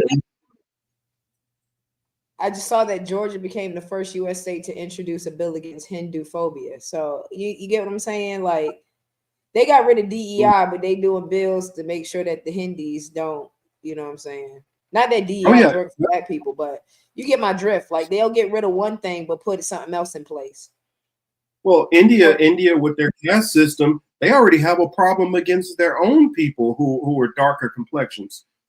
That's very easy to use that, you know, that colorism that they already have and just switch it to the cousin of racism. That's easy to use. So it makes sense. And then also taking some of the Africans which they bring in, many of them hate their own skin. They're out there bleaching the hell out of themselves. So that's another aspect they can use. So and what it is they'll bring them in, and sometimes it won't kick in until the next generation or a generation after, where they're just so happy to not be back in their old country and think on, man, what are y'all complaining about? It's better than where I used to be from, or better than where my parents experienced this, and y'all complaining about that. And that's where some of that mentality comes in, because when somebody is thirsty, they've been out in the desert, and you give them dirty ass water, that tastes like the greatest thing ever to them. Yeah, or just peep how shit worked on when they brought us over on the plantations. Your great granddaddy hated being on the plantation, but they became complacent by the time the grandson came, because there was something in between that was like, well, if you keep your head down and you just keep working, you won't get beat. Then the next generation was like, well, I never got beat before, so I'm gonna just keep working. Here we are. You get what I'm saying? Like, and here we are. And see what and so, you know, carrying on with that dirty water, what happens is, okay, now they don't want the dirty water, so you just give it a little bit cleaner. It's still got stuff floating in it, but they're like, man, you should see the water I used to get, man. This is what, man, I don't know what y'all complaining about. But when you're dealing with us, or we wasn't drinking your dirty water, and now you're giving me dirty water. Okay, now I'm going to complain about that, because this is not the standard we have here. You need to base it on where you are, not the standard over there. And it's like, if you go into a restaurant and everybody is being given a napkin, a fork, and a glass of water, and you're not, then there's a problem there. You don't think about, well, if I was in this restaurant over there, I wouldn't even get a cup of water. That's the problem with a lot of people who immigrate into this country. They still think about the restaurant over there instead of the restaurant they're in, and how people are being treated within this restaurant. So Chamonique asked, Marcus, how do you deal with this without feeling inferior? It really gets to me. Because you got to understand, people do this kind of stuff because they know they can't deal fairly. In fact, it makes me feel the opposite of inferior. You got to cheat this hard to stay ahead of me? Yep. I must be a bad motherfucker. It pisses me off, but it's like, you got to do all this? Because I know if I was on top, I would be doing my thing. I wouldn't need to try to set up all these traps and stumbling blocks and try to trip you up to keep you from getting ahead. You only do that to somebody who you know you can't beat heads up. You only cheat when you know you're probably going to lose. Yeah. Because I think in everything I've ever, when I, especially in competition, for instance, if I lose or win, it's just a matter of how I play the game. I'm not worried about, oh my God, what if I lose? What if I lose? No, don't play the game. And if you beat me, you beat me. But that mentality is not shared by the people on the other side of this conversation. To them, they don't care what they got to do to win. It's not about how you play the game. And I think dealing with my morals and my maker, it's about how you play the game. So you can go on ahead and get your rewards up front, or you can get your rewards later. And that reward is an ass whooping. Yep. Do they have white? Do Asians already have? Nah, but they definitely identify themselves as if they do, and I've noticed that. I don't know about how many. And I learned that on the West Coast. When I lived on the West Coast, I definitely ran into a lot of Asians that thought they were white, like they were self-proclaimed white people. No, on the West Coast, they basically do have that status. Thank you. They basically do, because you got to look at in the early days of California, when you had a lot of early Chinese settlers before a lot of the other Asian groups start coming in.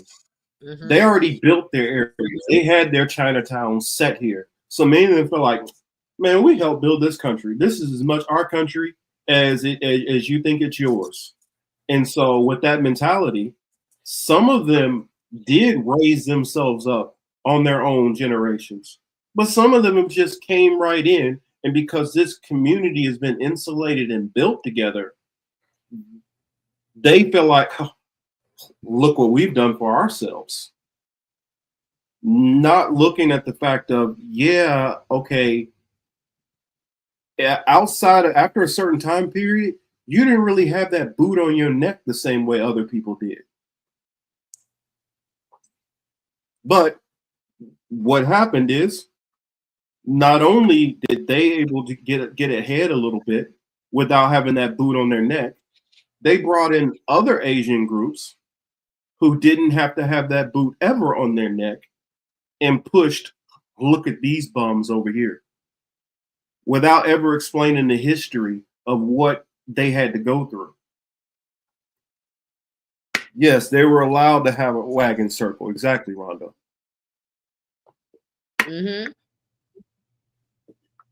Yeah, they did it with government. It's like an Elon he can act like he has all this money and he's done it all on his own, and most of this stuff has come from government contracts, or it goes all the way back to, you had a big seed money that came from somebody else who helped you kickstart it, and you're not giving any credit that that's how you got there. And this is how a lot of these people will be, dealt with in the end.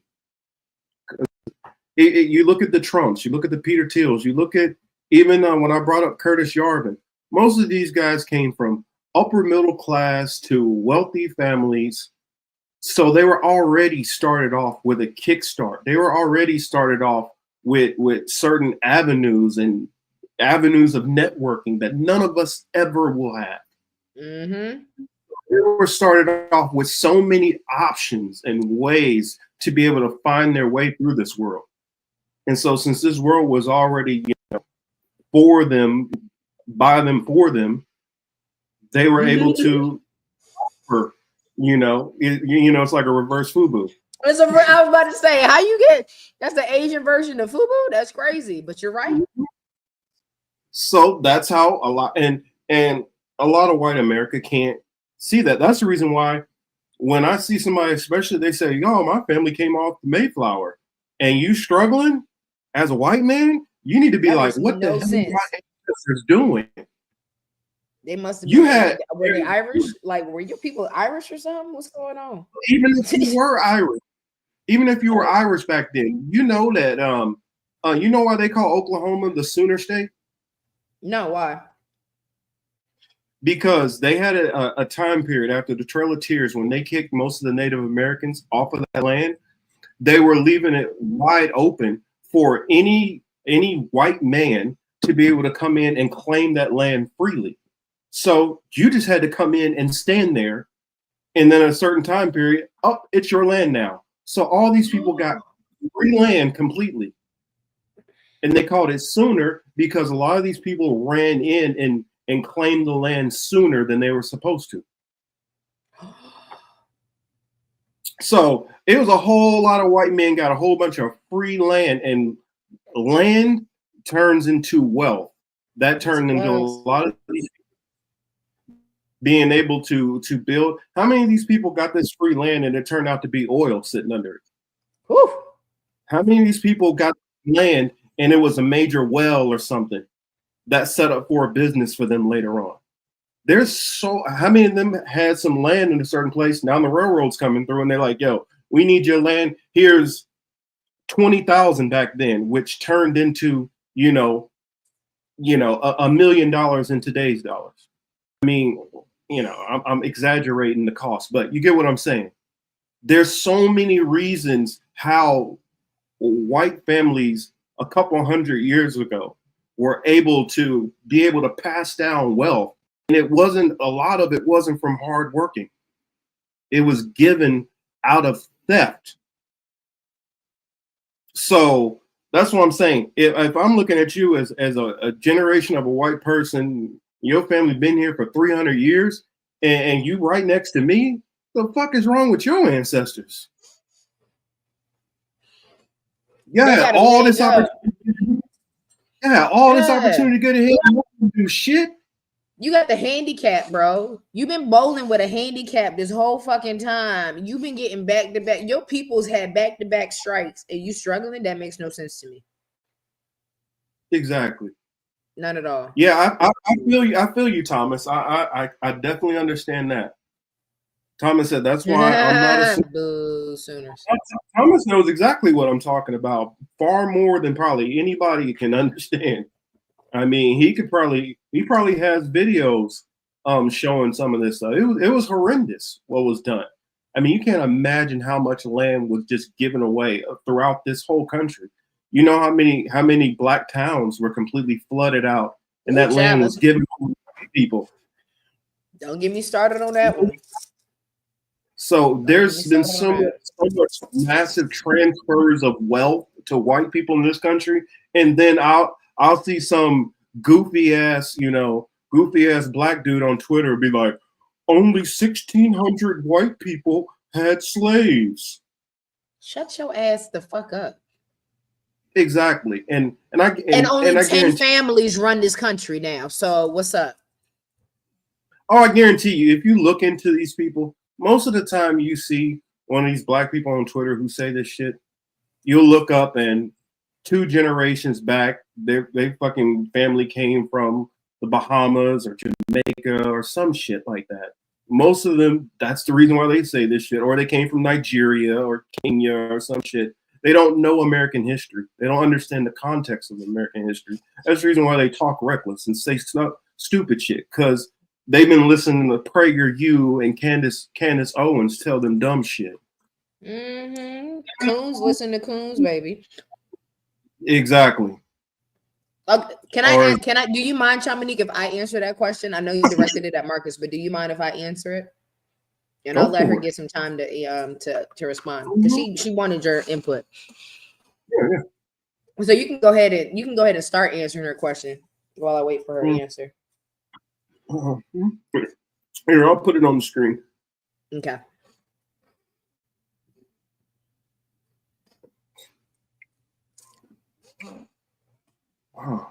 Okay, so in my opinion, with this, I believe that we need to first understand the game, because this is all a game.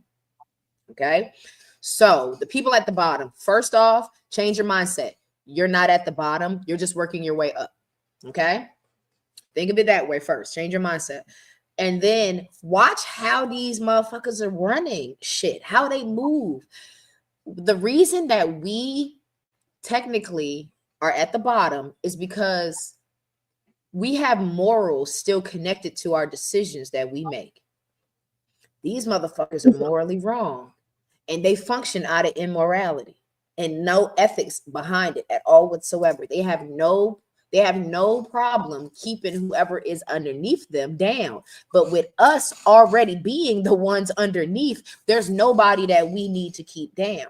We just need to come up. So if we learn from what they are doing, i.e., in my issue, we need to be more financially literate.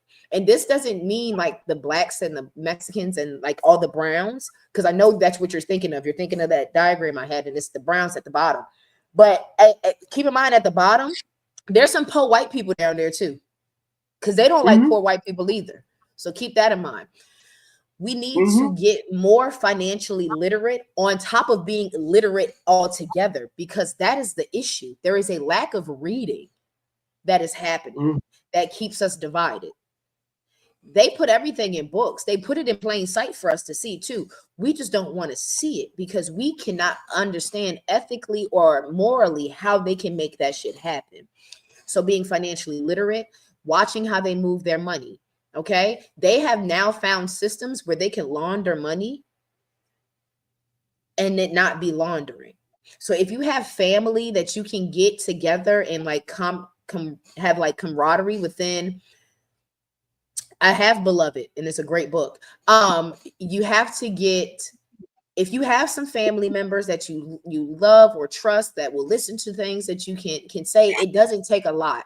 But if you can come together and put your money in a trust that is not connected to your family's name, and then thus use that money to buy something that is making some type of profit in this piss poor ass goddamn stock market thing, and then pull out, find something in some natural goals, invest in a company that's doing oil or some type of research or something like that. Pull that together and then get your bread and pull out. Go off grid, make a homestead, and live in your bubble. And that's what I think all of us need to do. Sounds super anarchist. It sounds super third eye carnivally. We're going to talk about that at the end. Like that's where I feel us as indigenous people need to navigate. Because at the end all be all, when it gets all weird and techie and weird and shit like that, they're going to continue to fuck with our food. They're going to continue to fuck with our brain. Like it is just better to start to make it more close knit with your more like-minded people, period. That's how I feel we need to get about this. And so I think Till did a great job of answering it from like an individual perspective, but I'll answer it as a collective. The reason why I feel like so what would you suggest for the people at the bottom, Marcus, who Marcus, will they ever make it through? And let's say if I take what I believe, I'm going to take faith part out of it for a second. If y'all want me to answer that, you know, I've kind of alluded to that earlier in there. I think it's going to take divine intervention. But if you want to look at it at a way outside of that, which I was just, if I'm just thinking from what I think could be accomplished, what would need to be done is people need to really understand this game. When you understand how this game works, then you can, because you can't win in a game unless you know how to play a game, especially a complex game. This game right here is, I like how Bernie Sanders used to talk about the millionaires and the billionaires. But here's one thing he never would do. He didn't want to call out names. He would call out one, two, a couple of them, but he don't really want to talk about the real billionaires and start going through and naming, because like you saw with the Wizard of Oz, once you pull back that curtain and you really see who's back there, you're not really scared of the wizard. You realize the wizard is not all powerful. He's running a scam, and people need to understand the scam. The problem is there are too many people at the bottom who are comfortable with being at the bottom. Ooh, ate that up, Marcus. You ate that up. You're right. There's too many people who are like, you know what? I mean, I could pay my rent and I can still go out on Friday night and I can still go get me a 12-pack and, you know, hey, I can go twist me up a little something. Hey, you know what? Hey, I might not have no gas in my car, but, You know, I got this little baddie who might come through tonight, and you know that when people are selling themselves that short, they're not thinking down the road on what they want or how can I help my community instead of me. Oh, I got a house. I'm good with my house. I don't give a damn about what's going on with him. Oh, I see he's getting evicted. Oh well. When you think individualistic like that, like how a lot of people on the right, that's the reason why you'll see more and more minorities start going towards Republicans because they don't think as a community anymore. You're thinking as an individual because you're only thinking about what you can get. When you think as a community, you care about others and you start working to try to have government help these things. Because when you're in the richest nation that's ever existed in time, there's no reason why it should be, well, every man for himself. This government make too much goddamn money for that. That's ridiculous. Also, every one of these corporations is propped up by us. All of our taxes go to these roads, right? Yeah. So for all these Amazon packages that are going out and UPS, you are helping fund their business. All of this stuff is being helped by all of us. For police who sometimes just sit outside of some of these gas stations, they're getting free security right there. I mean, there's so much stuff that you are paying for. When some major plant catches on fire and the fire department shows up there, you're paying taxes to help them also. There's so much money that we as a community are paying for as a whole, but private corporation is just take. And therein lies the problem. And you got people on the right who, big business can do what they want, not realizing you're helping pay that business. And they're not giving you a damn thing back. But you're fine with socialism towards them, but have a problem with it towards yourself and your other people. That's the reason why I said I gotta understand how this game is played. Mm-hmm. Every one of these corporations are out there getting socialism for themselves, and they have conned you into believing it's wrong. And then you have a lot of brown people in particular who come from, say, Venezuela. Perfect example. Communism is so bad. You want to know why communism isn't working there? Because America stays their business. They stay their mind in their business. America is over there screwing these countries, putting tariffs on there and economic terrorism on all these countries, and then telling you it's the government that's wrong. It's your leaders that are wrong. We're the ones who are cooing the leaders. We're the ones who are over there corrupting them and keeping them in poverty. And so when you come over here and then we want to boot y'all back to wherever countries you come from, whether that is Central America, South America, whether that's Africa, whether that's some poor part of Asia or Eastern Europe, wherever. It is America who is the one who is going in and fucking with your countries and then telling you it's this other governmental system. It's capitalism that's doing it to you while they're telling you it's something else. But the problem is most of these people don't understand how any of this shit works. I sat there and listened to black conservatives talk about, when Trump was in there, I mean, the first time the economy was great for black people. How was the economy when Trump first got into office? How was the economy for black people before that? It wasn't very much of a change. Shit didn't change. Y'all make it like it was hell in the Obama years, and then it went all of a sudden super, super great under Trump. Shit didn't change. It's just because this is your team in power, now you're pretending it's great. That's the only thing. It's a feeling. It's not a literal changing of anything. No, it's the extra PPP loan checks that they was getting. That's it. They got privy. Yeah, they got privy to shit that was now available to them. Them PPP loans been in effect for years. That shit did not start at COVID. They've been had these type of programs. Y'all just didn't see them at first. And then, sorry to cut you off, but that was an entrapment propaganda shit anyway, because all them people took them PPP loans out, and now they fighting not to get jail time right now. Yeah. Well, I can even show you Congress people will say it with their own. They will say it out their own mouth. When a bill or something goes into place, you are not going to feel the effects of it for 2+ years. Mm-hmm. So when you're getting in there thinking, well, Trump has done this and Trump has done, you're still feeling the effects of the administration before that. Thank you. Talk that shit, Marcus. And how any of this shit works. And that's the problem with most Americans. Y'all don't understand how this works. Perfect example.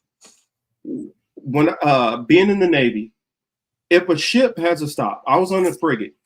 If a frigate has to go full stop, it takes a while before that happens. Mm-hmm.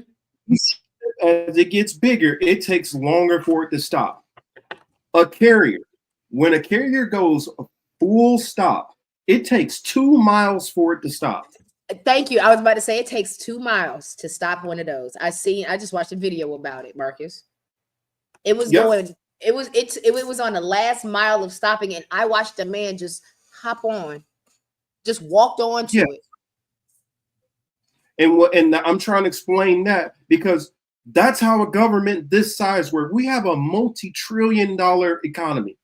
You really think that a president signs one thing tomorrow and next week everything just changes overnight? It is not your mom and pop business.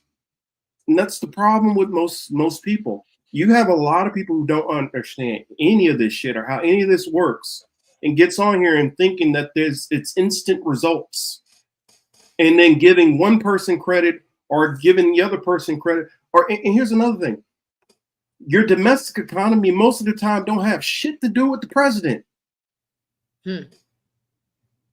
Most of the time has nothing to do with the president. Good or bad. In fact, a lot of y'all, COVID is really what sent everything out of whack. Oh, it was Biden. It was COVID. Now, if you believe that Biden somehow was responsible for letting it leak out of the Wuhan lab, then yeah, you can blame all the economic slowdown and the jobs and all that and the sluggish economy under Biden on him. But if you really look at, if you understand the economy and you look at it, after like for instance, what was it, 2007, when we were losing 400,000 jobs per month, it took till like 2010. Obama was elected in 2008. It took 2010 before the jobs start like slowing down. It took by the end of his first year before it start posting like actual decent numbers. So basically, it took like basically a 3-year swing to kind of slow all that stuff down and resettle the economy. And then it started heading back up. And so while it's still on its way up, under Obama's second term, and he gets out, and I'm not even giving all this credit to Obama. They could have did 10 times better than what they did. He just used a little bit of common sense in handling it. I won't even say him. The Congress did the bare minimum. The bare minimum. And they only did that because they wanted to keep American corporations afloat, not actually take care of the actual citizens who were really struggling. And then when you bring in Trump is still riding off of that. And Trump gets booted out. Biden is still riding off of all the stuff that was done before that.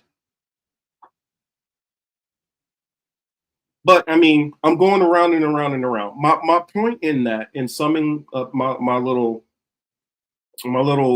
spouting in the economics and little mini history, recent history, is if people don't understand how any of this stuff works, There's no way you can get yourself out of it, and there's no way you can actually mount an attack against what's coming. And the way Trump and this administration is going, and I won't even put it all on Trump. I put it on the people who are really running things.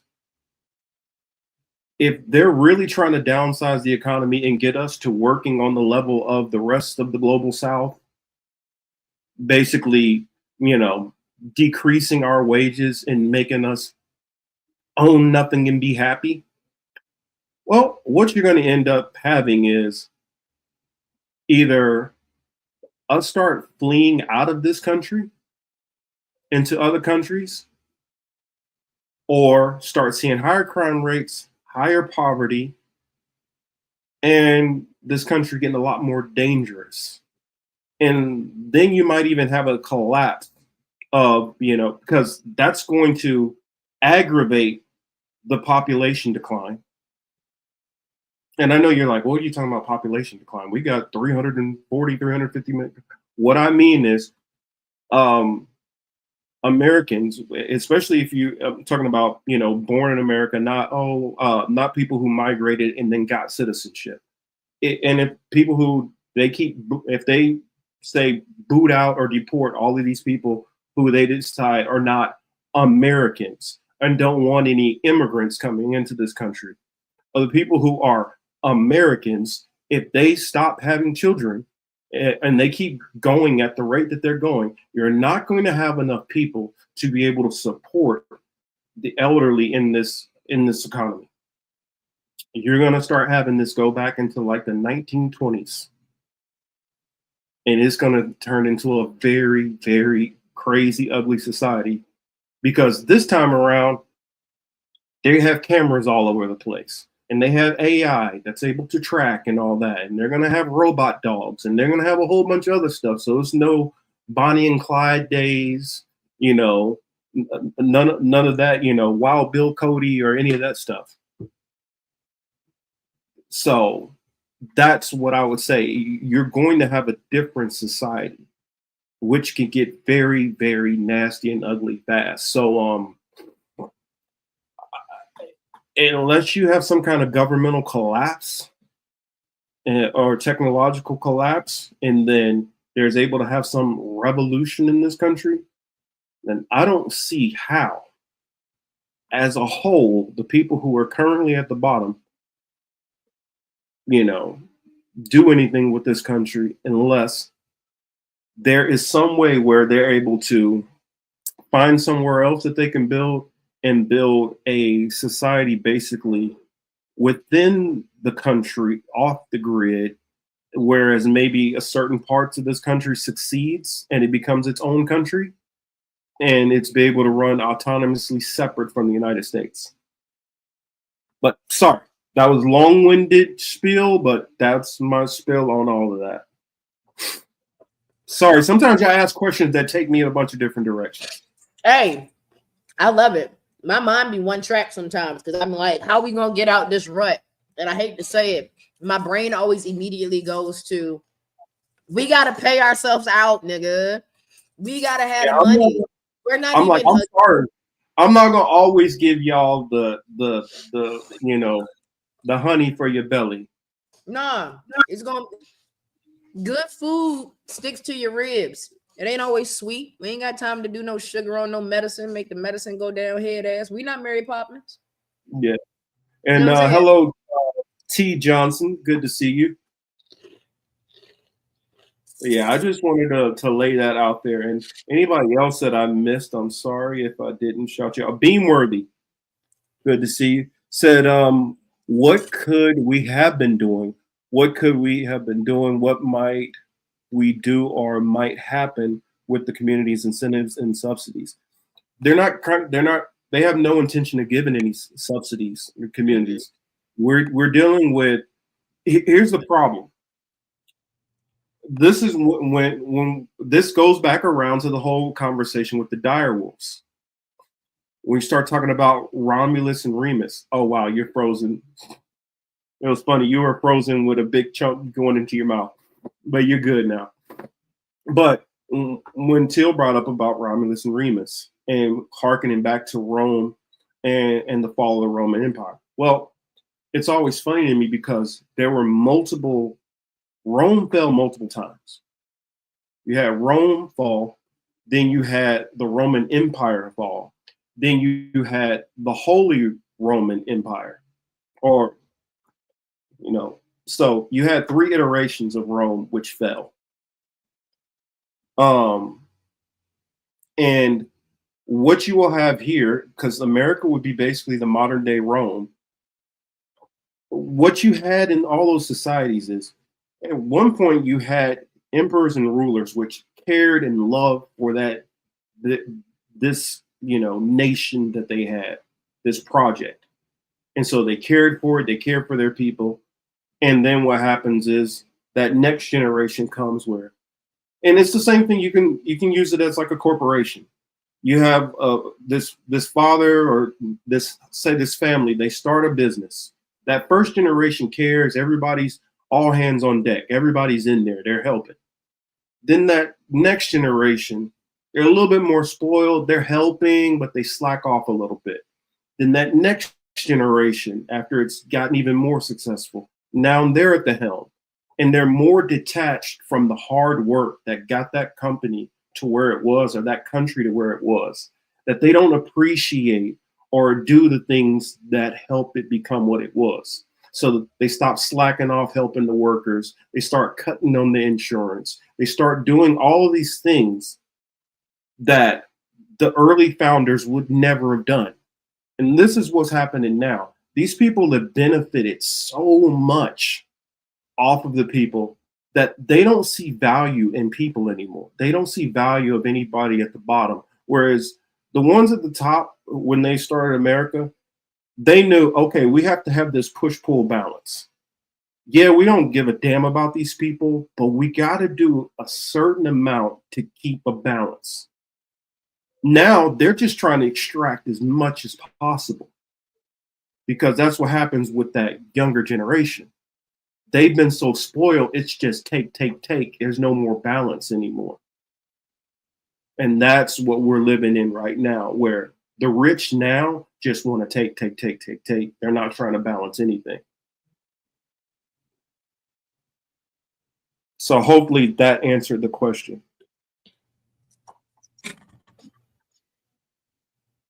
Let's see, don't find anything interesting in Korean media. Wait, what do I? Hold on, random facts and news. What's up, random? Shout out. What's up? Let me see. What was that question? Marcus, this might be a bit of a stupid question, but why do you think they are pushing all of this Korean internationally? They are literally shoving it down everyone's throats. What's the end game? Well, South Korea is basically propped up by the United States. I was about to say South Korea is U.S. Junior. Yeah, that's why.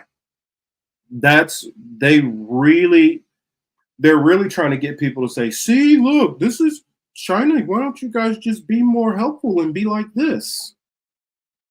That's why. Also, it's their project. So they want money spent in the Korean markets, which I'm sorry, ain't gonna be me. Even though I honestly don't even know any Korean people directly, I just know of what I've seen and heard from most of the Koreans, which I've heard online and this and that. And it's like, you know what? I'm just going to kind of stay over here and deal with y'all at a distance, because I see more hateful racism than people who are trying to be cool from that side. So I'm going to kind of stay over here. My step grandmama Korean, so I have a personal relationship with some Koreans, and that's why I have such good insight on Asians, because I watched how my grandmother did shit. Like, my grandmother married my grandfather. You feel me? My grandfather brought her over here, and like, she completely isolated him from the family and brought her family over here.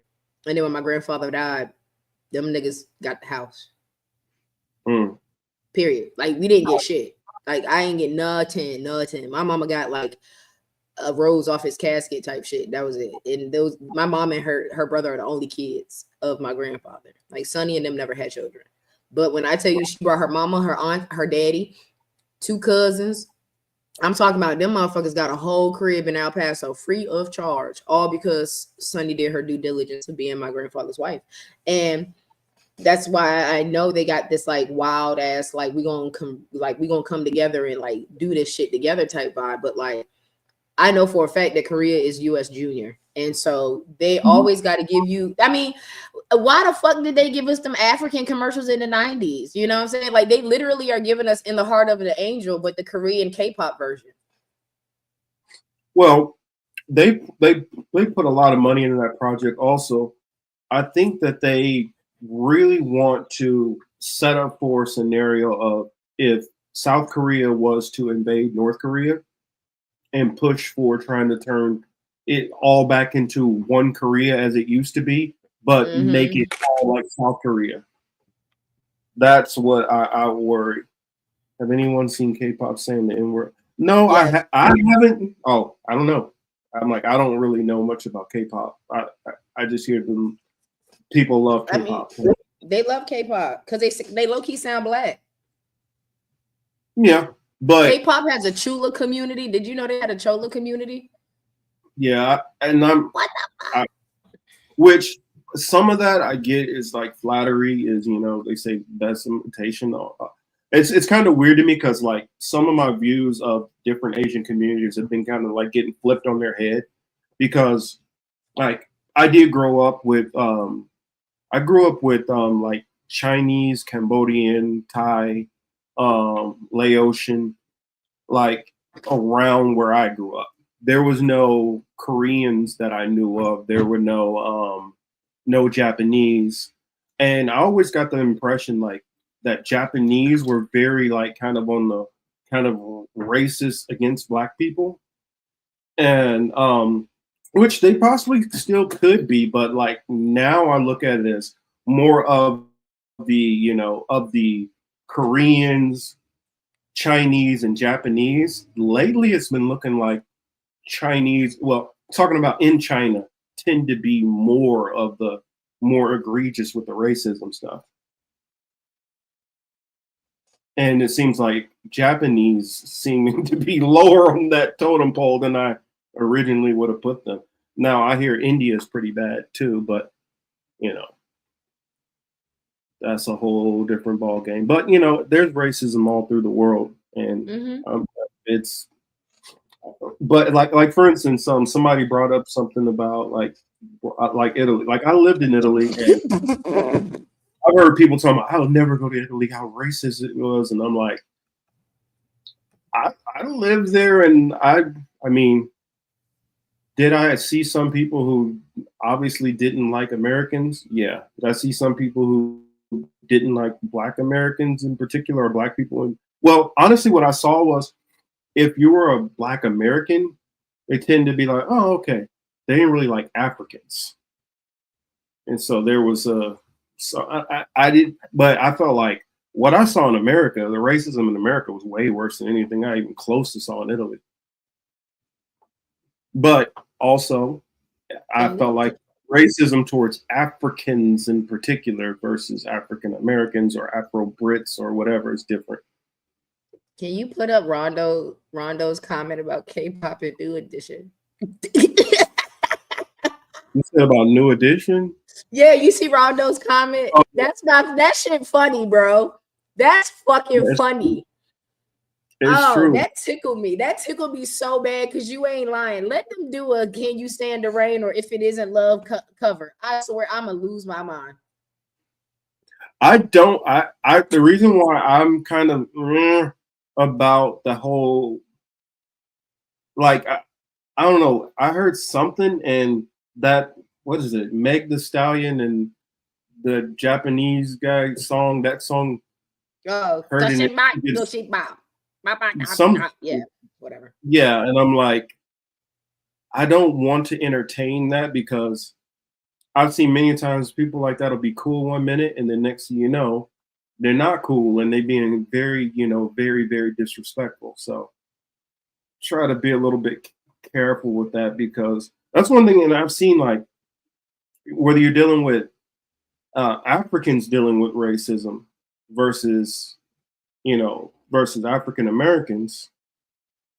Africans will be like, oh, okay, and then that song, Gipper. Yeah. Mm-hmm. Rondo's on a fucking roll right now. He's got me giggling about these. I'm sorry, Rondo, you funny. You funny. Yeah, that's true. Because that's true. Mark wanted to be Bobby Brown so bad. Yeah. Oh, yes, he did. Yeah, exactly. Yeah, he's dead ass. He's dead ass right. Rondo, you wanted something. You cooking tonight. That's hot. That's hot fish grease. You cooking. Oh, but no. Dad, did we touch all our topics? Okay, Bernie's on live right now. I think we I touched all mine. So yeah, you wanted to hit your last couple of ones because I'm gonna have to rest my voice soon. Facts. So I went to the Third Eye Carnival last weekend with Steve and AM Wake Up and Slow New Day. Shout out all of them. Whoop, whoop. It was soggy as a boot. Okay, there was a tornado going on all over the place. But if any of y'all, I see we all are like-minded people. If you take time to go and find Slow News Day or go and find AM Wake Up, both on Rumble, please check out Steve. Okay. I heard Ryan's trailer got stuck. Bro. Okay, my van almost got stuck. It was so bad. It was so bad. Let me tell you something. And I drove. Who was? I'm trying to remember who was Steve talking to the other day. I was listening to them talk about it a little bit, and they were talking about holding puppies and being. Was it Tom? I think it was Tom. Tom. I think it's Tom. I think his name's Tim. Tom. No. Bald. What is his name? Yeah, the bald dude. I got you. Hold on, because I'm about to pull up the Telegram and the Rumble and shit. Other day. Yeah, it was on Rumble. I can't remember his name. Oh, thank you, Nina. Happy Passover. Yeah, happy Passover, Bookie. Hold on, let me see. From Charlie Robinson. Charlie. It was Charlie. Yeah, that's exactly what I thought it was interesting, and I needed to look into his interview that he did with David Icke. And his book. Mm-hmm. I'm gonna try to get you a copy of that book. Mm-hmm. That I don't know. One of these days, I don't know. I might try to get out there. You gonna come to a Third Eye? Yeah, it always sounds fun when I hear him, but it's just like, dang, that just sounds so far. But I don't know. One of these days, I would probably like to go hang out and meet a lot of those guys in person. I mean, I know some of them. I met some of them in person, but it'd be cool to. It was so mind blowing to like hear these voices, and that's where it was at. It was like I got to a point where I was putting the voices that I've heard or talked to. Granted, I see you. You know what I'm saying? Same with you, Marcus. Like I see you while we're doing the show, but it's better when I can like be talking to somebody and I can hear your voice, and I'm like, oh shit, that's you in this realm. You're a real person. I can touch you, you know? And so it was really dope just being able to experience like hugging these people and understanding that you are around like-minded humans, and like you can say the things that you want to say, and you know what I'm saying? Because my mouth is reckless. You see what Yonina said. Facts. Yeah, I know. Yes, that's true. Facts. NKC twice. But it was really dope. I made cookies and passed out cookies to everybody. You know what I'm saying? I was making cookies. Your honey in his coffee was really good too. Oh yeah, I made Steve personal honey because if I could partake. Oh my goodness. Man, I make everything, y'all. I make everything from scratch. You feel me? So I made him a personal batch of honey. Because have you ever heard the story about Steve partaking in my treats the first time? He'll tell you I tried to kill him. I didn't intend on that. I just wanted him to not worry about this flight he was taking. And apparently I made sure he didn't worry about shit. So I made him this honey this go round. I made him some personal cookies. I had extra cookies, so I passed them out. Don't worry, Yona, I'm getting them for you, but these aren't those type of cookies you want, baby. Yeah, these ain't them. These ain't them. So then funny yipper. So we ended up just it started storming. Okay, and it was so bad that I took my van because it low-key got stuck for a second. They had to low-key push my shit back out. I didn't even make it in yet. They low-key pushed my shit back out. I drove back to the hotel, parked my van, and called a Lyft and made the Lyft drop me off. Straight up. I was not risking my car. And when I tell you the street started flooding, everything that was low, all it was a flash flood. It was crazy. Torrential rains out of nowhere. There were tornadoes going around. It was in Tennessee, right? Yeah, it was like 30 minutes north of Nashville. Okay. 30 minutes north of Nashville. I've been through there. So I'm over here, like we're on the board. Like I could spit to Kentucky. At the end of the block, the state line to Kentucky was there, and it was crazy. And when I tell you, bruh, there were tornadoes going on. People died while we were telling jokes. I was wondering how far is that from Louisville? I gotta look. My cousin lives in Louisville. I don't know if Steve gonna have to figure something out about going back if we're going back over there to do the show over there. Let me look at my miggity map. It looks like it was about 2 hours from Louisville. Okay. Yeah, just about 2 hours. But man, when I tell you, I had a ball hanging out with those people. There were so many puppies. The little poodle on the property had just had puppies, and they were so cute. And they all came and walked up on me, and I was like, I must have good vibes because like the whole tribe of puppies came and was like, hey, and they were so cute. It was the greatest thing to have. If you happen to be tripping that day, those puppies were right on time. Okay. Right on fucking time. Gomez was out there sniffing everybody's crotch, letting them know, hey, I'm Gomez. You got food in your pocket or something. He was such a sweet pup. The panel that they had was fucking amazing. Steve Tripoli was fucking hilarious. There was a girl named Leonardo that was fucking doing hee-hees and ha-has. That bitch is funny. That woman right there, hilarious.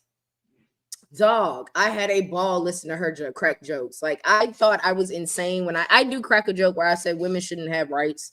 You know what I'm saying? Because why did they give us the choice to vote? Because we can't even make good choices on food. And then I always think about Notebook when they be like, what do you want? And I'm like, that's exactly why we shouldn't do that. But it was a great experience. I enjoyed it a lot. Fuck the rain. But being able to do my first comedy set during a tornado was like the best part of it. And here explain it to Chris H. Because Chris H. So Third Eye Carnival, like what it is. Third Eye Carnival is a 3-day event. It's a 3-day weekend event where the first day is kind of like they have concerts, they have musical artists come. It's like an open mic type vibe. You get to introduce yourself to other people that are also anarchists in a sense like us, or people that aren't down with the political bullshit that's going on. It pretty much allows you to have a forum. It's like Comic-Con for anarchist degenerates. Keep it a buck. It's literally like Comic-Con for us. And so the first day is always like musical intros, nice to meet everybody. The second day they have a entire panel where they talk about the same things that we're talking about right now. They have different discussion topics and so on. Towards the end of that second night, there is a comedy show because a lot of us tend to, need to have comedic relief after explaining to the world that they're trying to fucking kill us. And the Sunday, It's like everybody's getting ready to leave. Everybody done came off their shit, or you know what I'm saying, everybody's coming down, and they supply breakfast, and we have a going away breakfast, and everybody kind of gets on their planes and flights and drive home or whatever have you. And it's really a moment in which you have a moment or a weekend to unplug and connect with community. It really is that. So if you, being that you watch our show, Chris, I see your name a lot, you would definitely appreciate it. Thomas, Oklahoma, you would definitely appreciate it. Yona, all of us that know a little bit too much, that's why we call it the Third Eye Carnival, come together and we can all talk about our shit without any technology getting in the way. You know what I'm saying? And we vibe out. And it was such a great moment because I've never experienced it. It was my first one. He popped my cherry with this, and it was great. I'm talking about amazing. I can already tell you, if you walked over to a conversation like with me and Tease, live, that would probably get very, very deep. I love Tease. Tease actually he's putting together the documentary for it, so I know he has even more footage of like everybody's comedy set and everybody's like participation in this. But I love me some Tease, man. Tease was not playing. Tease was like, fuck yeah. By the way, which I gotta remember to have Tease back on here sometimes. It's a lot of people I want to have back on, but I wanted to wait till I've had a couple shows with us on before I just start bringing a whole bunch of other people so they can get used to me and you for a moment. But yeah, I definitely want to bring some of them back on. And I mean, I love the rapport that me and Tease have. Tease is dope. And that's another thing. I have gotten to finally meet these names or these people. Mm-hmm. I got to meet Chris. I mean, I got to meet Charlie. I got to meet Tease. I got to meet Sam Tripoli. I got to meet the band got back together. Suge fucking came. That's what shocked me. Sugar pulled up. Fucking Sugar came. Didn't they say Pasta was there too? Pasta was cooking his ass off, okay? I made my first batch of hard R barbecue. Pasta throws down, don't he? Pasta made this fucking cucumber salad. I don't even eat pickles. I was crushing that shit. Yeah. They fucking smoked the hell out that brisket out that bitch. In a tornado, they were smoking brisket. Like, it was so good. It was so fucking good, bro. Who else came? Kurt Metzger, he pulled up on us. Yeah. I heard Kurt is a really big guy in person. Dog, that motherfucker tall as hell. I was like, oh shit, that's Kurt. Hey, how you doing? It was great. And everybody coming up to me with like, I thought you were taller than that. No, nigga, I'm short. For real.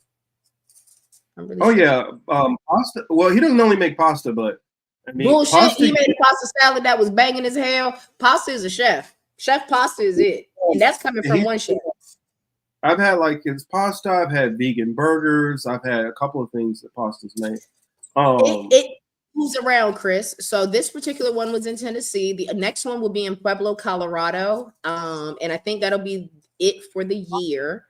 We're trying to get more. It's more or less, if you have a space in which we can bring it to you, we will come. If you build it, we will come. Fill the dreams vibes. You feel me? So we're trying to get Virginia. We're trying to get in Cali. He's looking into Vegas. But as of right now, it's definitely probably have to go. Yes, exactly. That's why I was like, don't worry, we're gonna get you. We're gonna get you, Marcus. We're gonna get you. And I'm gonna go to that one too. Because after this one, the only one I can't go to is the one in Colorado. Nudge. I understand. Yeah, so I would definitely they probably could do Illinois too in the outskirts, just not do Chicago area. Yeah, we can't do Chicago because we made jokes about not being able to do it in Memphis. Somewhere like Champaign or something. Yes. Or I hate to even be like this. We might even have to fuck around and just do one in Iowa. Right on the other side of Illinois. Or hell, go over to Nebraska if you're doing all that. Hell, you might as well do one of my stomping grounds and go to Missouri or Kansas. I think I did see in the group chat we were trying to do one in New York, like upstate New York. They do.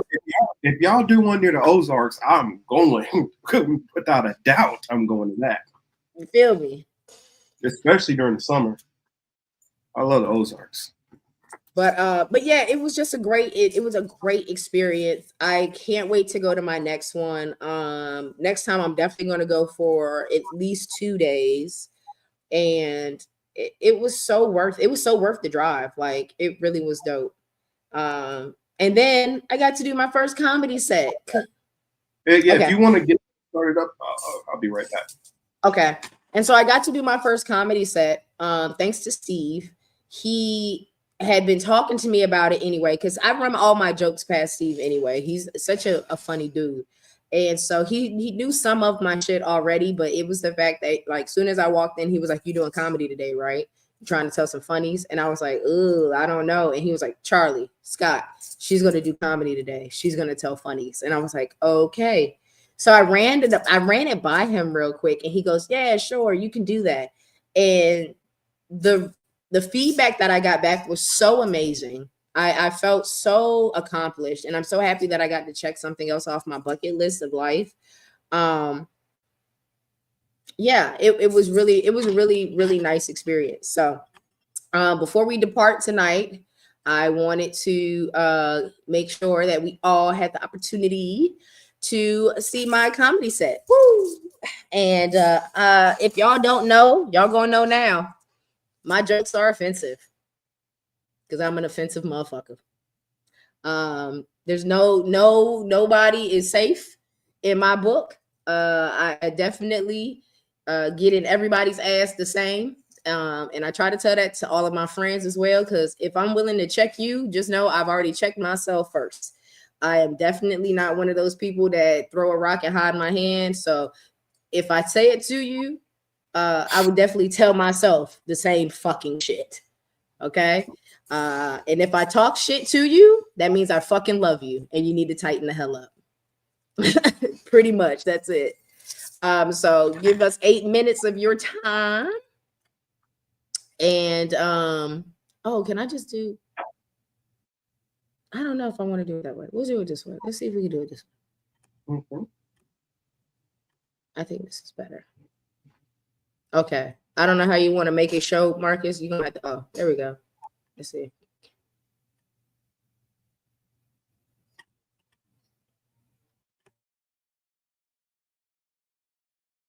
No volume. Hold on. Did it stop doing volume when I hit the mute button? I don't know how to make the volume go. How do I make the volume go? Still no volume? Still nothing? Son of a bitch. Hold on. We're going to have to figure this out another way. Huh? Just check, see, it might not be up. Hold on. Man, it said it's everything. Volume mixer. It says it's up with his punk ass.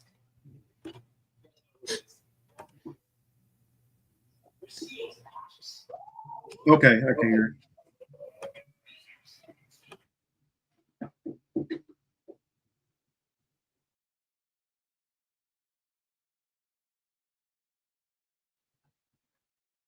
Well, I could hear it. It's got to be when I mute it.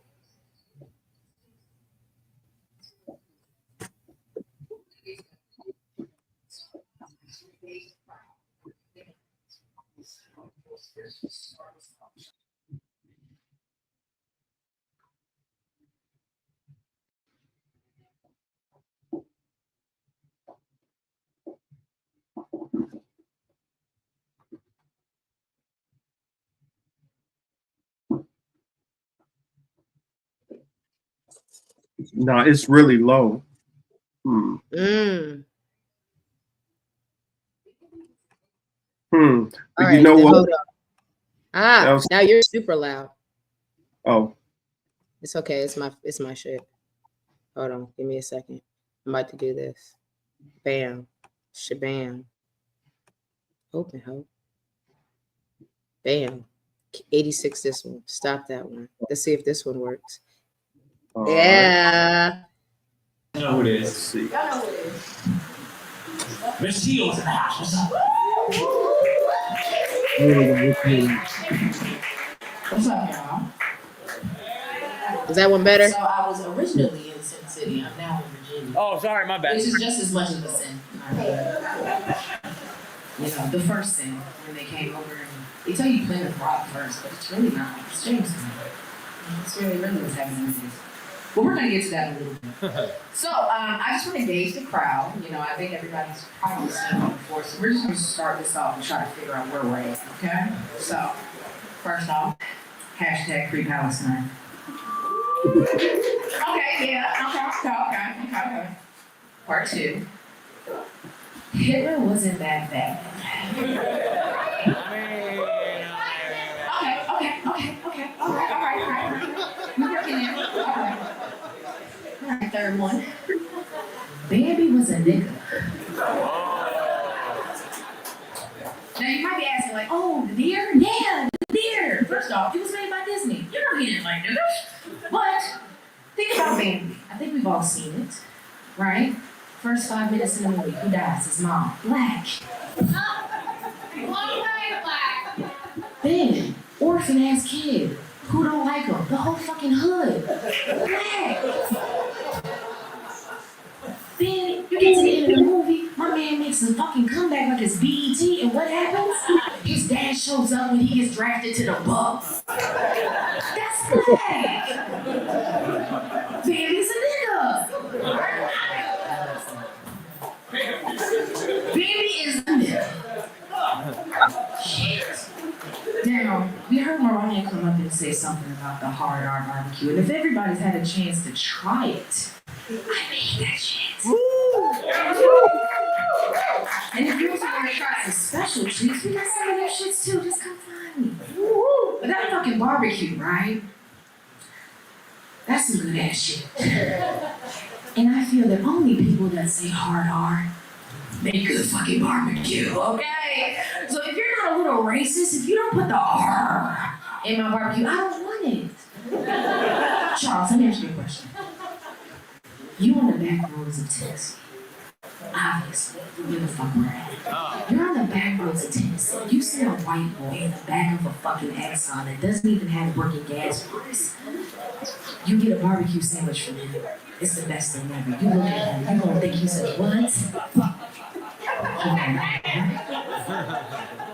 Steve, you too are on the backwoods of Tennessee. More or less in Memphis area. Alright? You go into the back of the motherfucking Loves that's been broke down for the last 15 years. There's a fat black dude in the back sweating into the brisket sandwich you about to eat. I'm gonna stop that shit. Cause he said a hard R. So if y'all didn't know where hard R barbecue came from, it came from that. Cause I only eat hard R food. Cracker Barrel. Racist as fuck. That shit is Jim Crow today.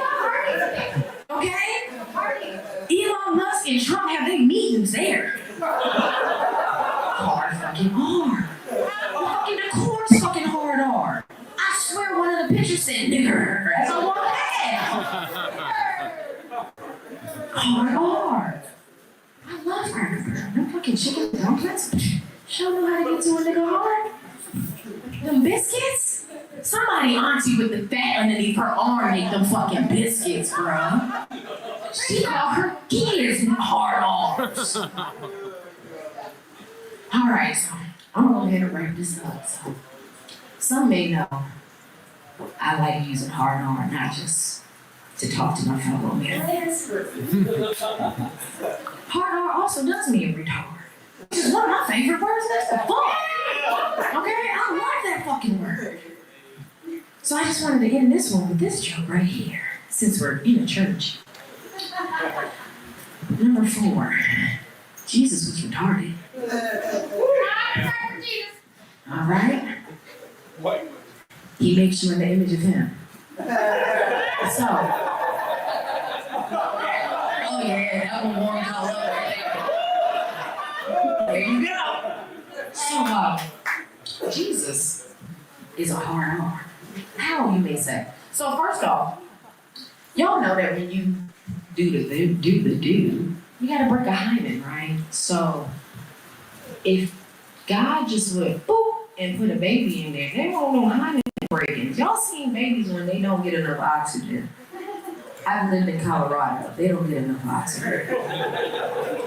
But we were there, so we can't really use that as fact. So we just gonna put that over here. Now, if you read the Bible, it says that when he was 13, he went to church and they was talking shit about God.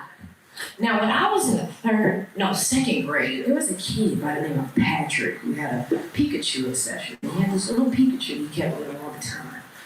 Well, one day that motherfucker pissed me off, and I was a little evil kid at one point in time. That's why I'm gonna live forever. Evil don't die. But I was an evil kid, and that kid pissed me off. So when we went out to recess, I came back in and I found that little fucker, and I hid it. And when I tell you that second grader was flipping tables looking for that fucking Pikachu, boy, did I get in trouble when they found out it was me.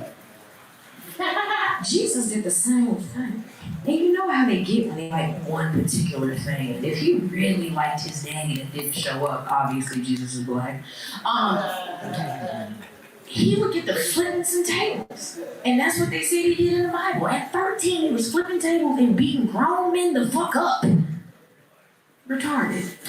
All right, secondly, can anybody do simple math? Anybody want to volunteer to do simple math? They're all stoned. You did it already. Get back over here, sir. And I'm assuming you do math. So, how many hours are in a day? All right, if you divide it by 2, what do you get? So, if you need 12 motherfuckers to watch you 2 hours a day. How many motherfuckers did Jesus hang out with? The 12 disciples. So, you telling me that was 12 grown ass men doing 2-hour shifts to watch this special motherfucker? That's now, y'all seen you know the rule, you never go full retard. Sean Penn did it. Remember when old boy did it for Rain Man? The motherfucker was good with the numbers and shit. So when Jesus walked in that town and you looked and seen all the motherfuckers start when he said, I just gotta get this much bread and this much fish, you telling me that ain't Rain Man? Retarded. Now lastly, y'all seen 300. At that time in life, they were kicking babies off fucking mountains and shit. It had a little hole, you know what I'm saying? They let that one retarded motherfucker go and that nigga took down the whole goddamn land. That's why they was kicking the niggas off the fucking mountain in the first place. Anyway, y'all know they was kicking the special babies right the fuck off. What happens if you let one of them niggas get free? You get Jesus. Thank you.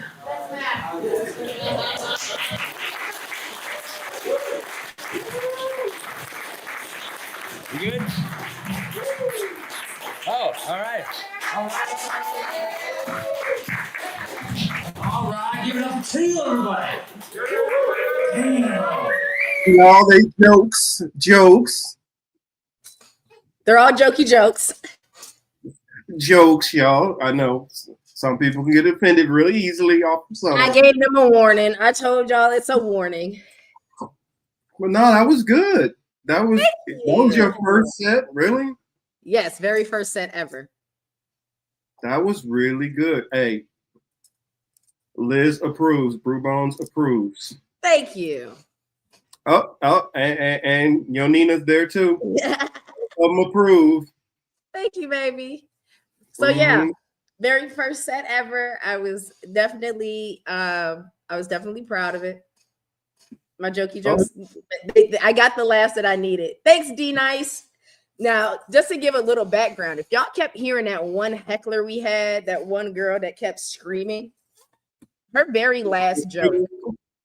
Yeah, bless her heart. She went up. It was Mariah. She went up before me, and she bombed.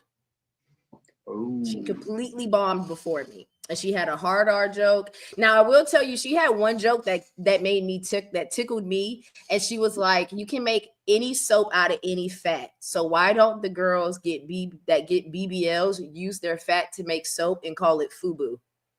For you, by you." And I said, okay, you got that one. I like that one. But her very last joke was something, I don't remember the joke, but all I remember is like the last thing she said was she screamed into the mic, she's retarded for Jesus. So when it got to my joke, she screamed, when I said Jesus is a retard, she screamed, I'm retarded for Jesus. And that's why I said, see guys, made in the image of him. And it took off. That entire thing took the fuck off. So everything worked out. It was really, really dope. Like I said, I had a great time. I'm glad Steve pushed me to get that shit up out the way. But yeah, that was my very first comedy set, y'all. In the middle of a tornado. People were getting their houses flooded, and I'm out here telling jokes.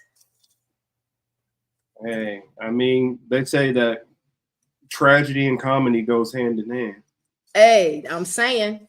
So if I offended you by calling your Lord and Savior special, he had strength, y'all. I don't care what nobody says. 13 beating up grown people. I still remember that Eddie Griffin joke. Remember, he was like, "You know the one who whistle like this." Okay, thank you.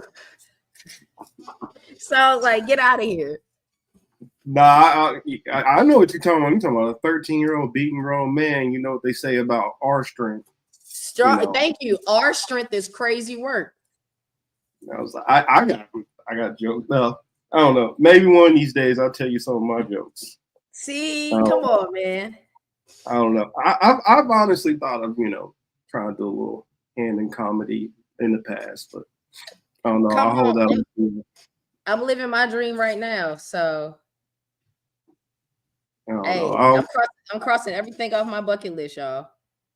Always got a whole lot of pots on the pan and never get into one in particular. So I'm just trying to stick with getting this thing done right now. No, and then I don't know. I'll hit the pitches as they come across the plate. Yeah, that was a good one. I hit the pitches as they come across the plate. Let me write that one down. I like that. I'm gonna start giving. You got old man sayings, Marcus? I got so many. When I grew up with my grandparents. Gotcha. My grandmother, who just passed, was born in, 1925? No, 26? No. Something like that. Yeah, born in 1926. She passed at 99?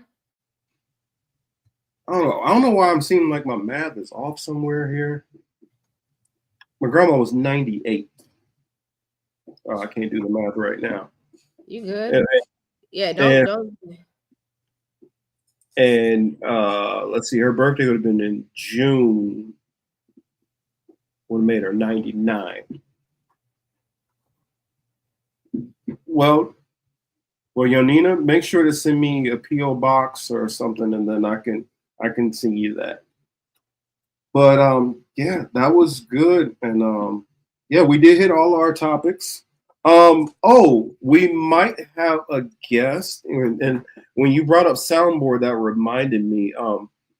I reached out to a young gentleman. I heard he had really good energy and all that, and so I might try to bring him on next week and collab with him. Especially when I see young Black content creators out there who dabbling into the politics world, and want to encourage them and bring them on. That way we can bring more of the, as they call the YN crowd, just pay attention to this stuff. Well, if they start paying attention, then we can get, them to start, like what Chamonique was asking about earlier. How do we start getting the communities as a whole from being at the bottom? And what I said is they got to understand how this game is really being played. So, was your Afro Native ground ball? I think, yeah. Fact, I'm trying to think. Do I have a picture I could show you guys real quick? I was thinking about putting a picture up on the page. I was like, I don't know if I want to do all that. But I can try to pull up the picture that I used for her memorial. Let's see. I don't know if y'all can see it or not. Wait, that's not good. Hold on a second.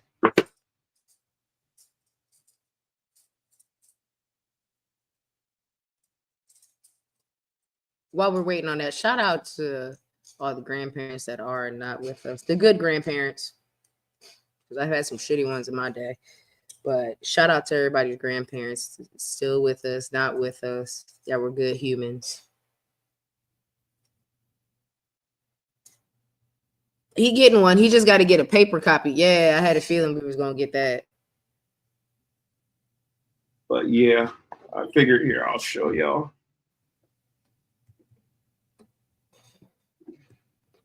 This is my Grammy. Oh, she was beautiful. Uh-huh. Dog, I bet you y'all went through them pictures, y'all. Yeah, this was the program that we had. They did a really good job on it. Her color was yellow, so trying to see. There's a bunch of pictures in here, which I don't know if you guys can. Let me kind of tricky going backwards. Those are beautiful. Make yourself big, bro. How do we make you big? Oh, here, I guess let me do that.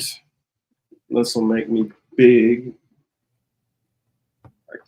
It's tricky, like staring at the screen and make sure I'm going the right direction. Right there. Yep, right there. Now put it up on the camera. Okay.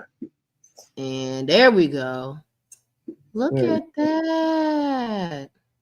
So, there she is right there. Yes. And so they had a lot of pictures they put in here. And this is just full of like all the family. Oh my God. Look at that. Y'all are huge, baby. Yeah. And so let me see what else. And I mean, yeah, I'm wondering, do I have that picture of when I had, I guess I'll go back to that first one. So that's her, and that was her when she was younger, in the middle. She's so pretty. Look at them. Look, she got them cheekbones for sure. Mm-hmm. Yeah, so that is my grandmother, Gladys Catherine McElwee Cage. So, oh my goodness, if I could, and I was finding so many pictures, that some of the pictures that I just have sitting in my phone and everything, I didn't even realize. And my brother has tons of pictures that they had with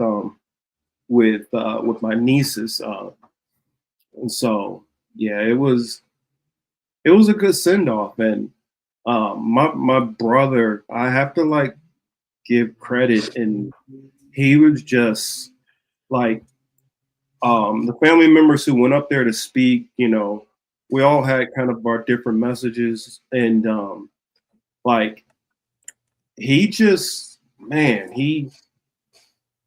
how he spoke. And of course, I mean, we both grew up with her, and my brother had a unique relationship too with my grandmother, because my grandmother used to like joke around. She liked to play, and she was a prankster and stuff, and my brother is a clown. And so, I mean, he really channeled like how my grandma would have been like, I don't want none of y'all being sad. Y'all better calm down with all that. Y'all need to, this ain't the end, And he was like, yo, she lives on within all of y'all. So anybody saying my grandma was gone, I don't know what y'all talking about. And so, I mean, my brother really made us all feel good. And the funny part about it, what's really funny is my brother is not a religious person at all. At all. He's like, man, all that stuff you're talking about is nonsense. He had people in the church, pastors and stuff, talking about, ooh, what church you preach at? I need to go. I know that's right. I need to go to your church. I mean, he had one of our family members, who was a pastor who was up there in the pulpit. He was sitting up there just like blown away, listening to my brother. And so it was good, and it was also good to see family that I hadn't seen in some years. So yes, she had a full life, very like my grandmother had 8 kids. She she had two miscarriages, no, two stillborns, and 8 kids total. So had my five uncles and my 2 aunts. And yeah, so we had a nice full family. And one thing I can say that I'm happy about that we were blessed with is I hear a lot of people when like a grandmother or a matriarch of the family passes away and the family like all falls apart or they start arguing and bickering, and I can say we didn't have none of that. I mean, I'm glad to say we didn't have any of that. And for people who don't have that kind of closeness with their family, to be able to say, you know what, even if we were bickering about this and that, we all can mostly come together and be family when we need to be family. I can't say every single member was there, but considering how much of the family is spread to so many places, it was good that, of course, I was coming out of Cali. I had one of my cousins who's in Arizona, another one in Nevada. Had family who came from Detroit. My brothers drove down from Nebraska. You had family coming from Oklahoma, Texas, um, um, from parts of the East Coast. We had like people coming from everywhere, and we all came, for that send off, and it was a good send off. It was beautiful, and so what I would say in closing to that is all y'all who have family members who y'all love and hold dear, make sure y'all get that time to be able to say, especially while they're still breathing, that get with them and spend that time and let them know how you feel about them and care and reminisce and think about all those good times and all that. Because, with my grandmother, we knew she was getting up there in age. We knew she was having different problems. So all of us have been preparing for this for some time. But it doesn't always work that way. And some people won't get some people won't be lucky to have their grandmother till she's 98. Some people could lose their grandmother tomorrow. And, I just say, hopefully you guys get that opportunity and don't waste that opportunity to, give them their flowers and try to be involved in their life and try to, keep that relationship. I know life gets busy. I'm probably guilty of it more than anybody about not always staying in touch with family and friends. But make that effort. It's worth it. I don't know. That's all I got.